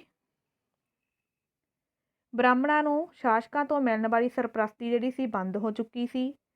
ਜਜ਼ੀਆ ਤੇ ਹੋਰ ਕਾਰਾ ਜਿਹੜੇ ਉਹ ਸਰਕਾਰ ਨੂੰ ਦੇਣੇ ਪੈਂਦੇ ਸੀਗੇ। ਮੁਸਲਮਾਨਾਂ ਤੋਂ ਹਾਰ ਜਾਣ ਕਾਰਨ ਕੀ ਸੀ? ਕਸ਼ੱਤਰੀਆਂ ਦੀ ਹਾਲਤ ਵੀ ਬਹੁਤ ਮਾੜੀ ਹੋ ਗਈ ਸੀ। ਸ਼ੂਦਰਾਂ ਜਾਂ ਚੰਡਾਲਾਂ ਨਾਲ ਮਾੜਾ ਵਿਵਹਾਰ ਕੀਤਾ ਜਾਂਦਾ ਸੀਗਾ। ਸਲਤਨਤ ਕਾਲ ਵਿੱਚ ਹਿੰਦੂ ਇਸਤਰੀਆਂ ਦੀ ਸਥਿਤੀ ਕਿਹੋ ਜਿਹੀ ਸੀ? ਲੜਕੀਆਂ ਦੇ ਜਨਮ ਨੂੰ ਬਦਸ਼ਗਨੀ ਸਮਝਿਆ ਜਾਂਦਾ ਸੀ। ਬਾਲ ਵਿਆਹ ਪ੍ਰਥਾ ਪ੍ਰਚਲਿਤ ਸੀਗੀ। ਸਤੀ ਪ੍ਰਥਾ ਪ੍ਰਚਲਿਤ ਸੀ। ਵਿਧਵਾ ਪੁਨਰ ਵਿਆਹ ਦੀ ਜਿਹੜੀ ਉਹਨਾਂ ਨੂੰ ਇਜਾਜ਼ਤ ਨਹੀਂ ਸੀਗੀ ਤੇ ਪਰਦਾ ਪ੍ਰਥਾ ਵਾ ਜਿਹੜਾ ਪ੍ਰਚਲਿਤ ਸੀ ਉਹ ਵੀ। ਟੋਟਲ ਮਿਲਾ ਕੇ ਦੇਖਿਆ ਜਾਵੇ ਇਸਤਰੀਆਂ ਚਾਹੇ ਸਲਤਨਤ ਕਾਲ ਵਿੱਚ ਮੁਸਲਮਾਨਾਂ ਦੀਆਂ ਸੀ ਚਾਹੇ ਹਿੰਦੂਆਂ ਦੀਆਂ ਸੀ, ਮਤਲਬ ਸਾਰੀਆਂ ਦੀ ਕੰਡੀਸ਼ਨ ਜਿਹੜੀ ਸੀਗੀ ਖਰਾਬ ਸੀਗੀ। ਹਿੰਦੂ ਲੋਕ ਕਿਸ ਤਰ੍ਹਾਂ ਦੇ ਕੱਪੜੇ ਪਾਉਂਦੇ ਸਨ? ਸੂਤੀ, ਉੱਨੀ ਤੇ ਰੇਸ਼ਮੀ ਕੱਪੜੇ। ਹਿੰਦੂ ਮਰਦਾਂ ਦਾ ਪਹਿਰਾਵਾ ਕੀ ਸੀ? ਧੋਤੀ ਕੁੜਤਾ ਤੇ ਪੱਗੜੀ। ਬ੍ਰਾਹਮਣ ਕੇਵਲ ਧੋਤੀ ਹੀ ਬੰਨ੍ਹਦੇ ਸਨ। ਹਿੰਦੂ ਇਸਤਰੀਆਂ ਦਾ ਪਹਿਰਾਵਾ ਕੀ ਸੀ? ਸਾੜੀ, ਚੋਲੀ ਅਤੇ ਘੱਗਰਾ। ਹਿੰਦੂਆਂ ਦਾ ਭੋਜਨ ਕੀ ਸੀ? ਹੁਣ ਜਿਹੜੇ ਹਿੰਦੂ ਸੀ ਉਹਨਾਂ ਦਾ ਭੋਜਨ ਕੀ ਸੀ? ਕਣਕ, ਚੌਲ, ਸਬਜ਼ੀਆਂ, ਘਿਓ, ਦੁੱਧ ਤੋਂ ਤਿਆਰ ਭੋਜਨ ਕਰਦੇ ਸੀਗੇ ਉਹ। ਮੱਖਣ, ਪਨੀਰ ਅਤੇ ਮਸਾਲਿਆਂ ਦੀ ਵਰਤੋਂ ਕੀਤੀ ਜਾਂਦੀ ਸੀਗੀ। ਜ਼ਿਆਦਾ ਲੋਕ ਜਿਹੜੇ ਸੀਗੇ ਸ਼ਾਕਾਹਾਰੀ ਸੀਗੇ। ਬ੍ਰਾਹਮਣਾਂ ਨੂੰ ਛੱਡ ਕੇ ਹੋਰ ਲੋਕ ਮੀਟ ਦੀ ਵਰਤੋਂ ਵੀ ਕਰਦੇ ਸਨ ਤੇ ਗਰੀਬ ਲੋਕਾਂ ਦਾ ਭੋਜਨ ਸਾਦਾ ਹੁੰਦਾ ਸੀਗਾ। ਅੱਗੇ ਹੈ ਹਿੰਦੂ ਲੋਕ ਕਿਹੜੇ ਤਿਉਹਾਰ ਮਨਾਉਂਦੇ ਸਨ? ਹੋਲੀ, ਦੁਸ਼ਹਿਰਾ, ਦੀਵਾਲੀ ਅਤੇ ਸ਼ਿਵਰਾਤਰੀ ਤਿਉਹਾਰ ਜਿਹੜੇ ਸੀਗੇ ਹਿੰਦੂ ਲੋਕ ਸਲਤਨਤ ਕਾਲ ਵਿੱਚ ਮਨਾਉਂਦੇ ਸੀਗੇ। ਹਿੰਦੂ ਲੋਕਾਂ ਦੇ ਮਨੋਰੰਜਨ ਦੇ ਸਾਧਨ ਕਿਹੜੇ ਸਨ? ਨਾਚ ਗਾਣੇ, ਸੰਗੀਤ, ਤਾਸ਼, ਸ਼ਤਰੰਜ ਖੇਡਣਾ, ਘੋੜ ਦੌੜ ਅਤੇ ਸ਼ਿਕਾਰ। ਇਹ ਤੋਂ ਬਿਨਾਂ ਪਿੰਡਾਂ ਵਿੱਚ ਝੂਲਾ ਝੂਲਣ ਦਾ ਵੀ ਰਿਵਾਜ ਸੀਗਾ। ਉਲਮਾ ਕੌਣ ਸਨ? ਮੁਸਲਮਾਨਾਂ ਦੇ ਧਾਰਮਿਕ ਨੇਤਾ ਸੀਗੇ ਉਲਮਾ ਜਿਹੜੇ ਸੀਗੇ। ਕਿਹੜੇ ਨੇਤਾਵਾਂ ਨੇ ਮੁਸਲਿਮ ਧਾਰਮਿਕ ਸਾਹਿਤ, ਕੁਰਾਨ, ਹਦੀਸ ਅਤੇ ਨਿਆਂ ਸ਼ਾਸਤਰ ਦਾ ਕਾਫੀ ਅਧਿਐਨ ਕੀਤਾ ਹੁੰਦਾ ਸੀ? ਉਲਮਾ ਨੇ। ਉਲਮਾ ਅਨੁਸਾਰ ਹਰ ਮੁਸਲਮਾਨ ਨੂੰ ਕਿਹੜੇ 4 ਸਿਧਾਂਤ ਆ ਜਿਹੜੇ ਉਹਨਾਂ 'ਤੇ ਚੱਲਣਾ ਚਾਹੀਦਾ ਵਾ? 4 ਸਿਧਾਂਤ ਹੁੰਦੇ ਨੇ ਮੁਸਲਮਾਨਾਂ ਦੇ ਉਲਮਾ ਦੇ ਅਨੁਸਾਰ। ਰੋਜ਼ ਦਿਨ ਵਿੱਚ 5 ਵਾਰ ਨਮਾਜ਼ ਪੜ੍ਹਨਾ, ਰਮਜ਼ਾਨ ਦੇ ਮਹੀਨੇ ਰੋਜ਼ੇ ਰੱਖਣੇ, ਆਪਣੀ ਨੇਕ ਕਮਾਈ ਵਿੱਚੋਂ ਜ਼ਕਾਤ ਦੇਣਾ ਤੇ ਹੱਜ ਯਾਤਰਾ ਕਰਨਾ। ਧਾਰਮਿਕ ਮਾਮਲਿਆਂ ਵਿੱਚ ਸ਼ਾਸਕਾਂ ਦੇ ਸਲਾਹਕਾਰ ਕੌਣ ਸਨ? ਜਿਹੜੇ ਧਾਰਮਿਕ ਮਾਮਲੇ ਹੁੰਦੇ ਸੀ ਉਹਨਾਂ ਵਿੱਚ ਸ਼ਾਸਕਾਂ ਨੂੰ ਕੌਣ ਸਲਾਹ ਦਿੰਦਾ ਸੀ? ਉਲਮਾ ਸਲਾਹ ਦਿੰਦੇ ਸੀਗੇ। ਉਲਮਾ ਨੂੰ ਪੈਗੰਬਰ ਦੇ ਵਾਰਿਸ ਕਿਸਨੇ ਦੱਸਿਆ ਹੈ? ਹਜ਼ਰਤ ਮੁਹੰਮਦ ਸਾਹਿਬ ਨੇ। ਸੂਫੀ ਮਤ ਨੂੰ ਮੰਨਣ ਵਾਲੇ ਕਿਹੜੇ ਕੱਪੜੇ ਪਾਉਂਦੇ ਸਨ? ਸੂਫੀ ਜਾਂ ਉੱਨੀ ਕੱਪੜੇ। ਕਵਾਲੀ ਗਾਉਣ ਦੀ ਪ੍ਰਥਾ ਕਿਸਨੇ ਚਲਾਈ? ਸੂਫੀ ਮਤ ਦੇ ਲੋਕਾਂ ਨੇ। ਇੰਪੋਰਟੈਂਟ ਕੁਐਸਚਨ ਆ ਇਹ। ਸੂਫੀ ਲੋਕਾਂ ਨੇ ਕਵਾਲੀ ਗਾਉਣ ਦੀ ਪ੍ਰਥਾ ਚਲਾਈ। ਸੂਫੀ ਮਤ ਕਿਹੜੇ 2 ਸਿਲਸਿਲਿਆਂ ਵਿੱਚ ਵੰਡਿਆ ਹੋਇਆ ਸੀ? ਚਿਸ਼ਤੀ ਅਤੇ ਸ਼ੌਹਰਾਵਰਦੀ 2 ਸਿਲਸਿਲਿਆਂ ਦੇ ਵਿੱਚ ਸੂਫੀ ਮਤ ਜਿਹੜਾ ਸੀ ਵੰਡਿਆ ਹੋਇਆ ਸੀ। ਸ਼ਯਦ ਕੌਣ ਸਨ? ਇਹਨਾਂ ਨੂੰ ਹਜ਼ਰਤ ਮੁਹੰਮਦ ਸਾਹਿਬ ਦਾ ਉੱਤਰਾਧਿਕਾਰੀ ਮੰਨਿਆ ਜਾਂਦਾ ਸੀ। ਹਿੰਦੂ ਸਮਾਜ ਦੀ ਪ੍ਰਮੁੱਖ ਧਾਰਮਿਕ ਸ਼੍ਰੇਣੀ ਕਿਹੜੀ ਸੀ? ਬ੍ਰਾਹਮਣ। ਸ਼ੈਵ ਮਤ ਦੀ ਸਥਾਪਨਾ ਕਿਸਨੇ ਕੀਤੀ? 9ਵੀਂ ਸਦੀ ਵਿੱਚ ਸ਼ੰਕਰਾਚਾਰੀਆ ਨੇ। ਸ਼ੰਕਰਾਚਾਰੀਆ ਨੇ ਕਿਹੜੀ ਫਿਲਾਸਫੀ ਦਾ ਪ੍ਰਚਾਰ ਕੀਤਾ? ਅਦਵੈਤ ਫਿਲਾਸਫੀ ਦਾ। ਸ਼ੰਕਰਾਚਾਰੀਆ ਅਨੁਸਾਰ ਸੰਸਾਰ ਕੀ ਹੈ? ਮਾਇਆ। ਜੋਗੀਆਂ ਦੀ ਮੁੱਖ ਸ਼ਾਖਾ ਕਿਹੜੀ ਸੀ? ਨਾਥਪੰਥੀ। ਨਾਥਪੰਥੀਆਂ ਦਾ ਮੋਢੀ ਕੌਣ ਸੀ? ਗੋਰਖਨਾਥ। ਜੋਗੀਆਂ ਦਾ ਵਿਸ਼ਵਾਸ ਕਿਸ ਵਿੱਚ ਸੀ? 9 ਨਾਥ ਅਤੇ 84 ਸਿੱਧਾਂ ਦੇ ਵਿੱਚ। ਵਿਸ਼ਨੂੰ ਦੇ ਮਨੁੱਖੀ ਅਵਤਾਰਾਂ ਦੀ ਪੂਜਾ ਕਰਨ ਵਾਲਾ ਮਤ ਕਿਹੜਾ ਸੀ? ਵੈਸ਼ਨਵ ਮਤ। ਰਾਮ ਭਗਤੀ ਕਰਨ ਵਾਲਿਆਂ ਵਿੱਚੋਂ ਸਭ ਤੋਂ ਪ੍ਰਸਿੱਧ ਕੌਣ ਸੀ? ਰਾਮਾਨੰਦ। ਕ੍ਰਿਸ਼ਨ ਭਗਤੀ ਕਰਨ ਵਾਲਿਆਂ ਵਿੱਚ ਸਭ ਤੋਂ ਪ੍ਰਸਿੱਧ ਕੌਣ ਸੀ? ਚੇਤੰਨਿਆ ਮਹਾਪ੍ਰਭੂ। ਚੇਤੰਨਿਆ ਮਹਾਪ੍ਰਭੂ ਨੇ ਕਿਹੜੀ ਪ੍ਰਥਾ ਚਲਾਈ? ਕੀਰਤਨ ਪ੍ਰਥਾ।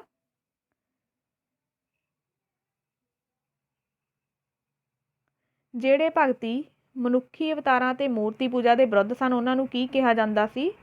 ਸੰਤ ਕਿਹਾ ਜਾਂਦਾ ਸੀ ਜੀ ਉਹਨਾਂ ਨੂੰ। ਸਭ ਤੋਂ ਪ੍ਰਸਿੱਧ ਸੰਤ ਕਿਹੜੇ ਸਨ? ਸੰਤ ਕਬੀਰ ਜੀ ਜਿਹੜੇ ਸੀਗੇ ਸਭ ਤੋਂ ਪ੍ਰਸਿੱਧ ਜਾਂ ਫੇਮਸ ਸੰਤ ਸੀਗੇ। ਇਸ ਦੇ ਨਾਲ ਹੀ ਆਪਣਾ ਅੱਜ ਦਾ ਟੌਪਿਕ ਆ ਜਿਹੜਾ ਖਤਮ ਹੁੰਦਾ ਵਾ। ਇਹਦੇ ਵਿੱਚ ਮੈਂ ਤੁਹਾਨੂੰ ਕੀ ਹੈ ਕਿ 400+ ਕੁਐਸਚਨ ਕਵਰ ਕਰਵਾ ਚੁੱਕੀ ਹਾਂ। ਬਾਕੀ ਵੀ ਵੀਡੀਓ ਮੈਂ ਜਲਦੀ ਤੁਹਾਡੇ ਲਈ ਲੈ ਕੇ ਆਊਂਗੀ, ਬਟ ਪਲੀਜ਼ ਮੇਰੀ ਰਿਕੁਐਸਟ ਹੈ ਕਿ ਵੀਡੀਓ ਨੂੰ ਜ਼ਿਆਦਾ ਤੋਂ ਜ਼ਿਆਦਾ ਲਾਈਕ ਅਤੇ ਸ਼ੇਅਰ ਕਰ ਦਿਆ ਕਰੋ ਤਾਂ ਕਿ ਸਾਨੂੰ ਵੀ ਥੋੜ੍ਹੀ ਜਿਹੀ ਹੌਸਲਾ ਅਫਜ਼ਾਈ ਮਿਲ ਸਕੇ। ਠੀਕ ਹੈ, ਥੈਂਕ ਯੂ। ਮਿਲਦੇ ਹਾਂ ਨੈਕਸਟ ਵੀਡੀਓ 'ਚ।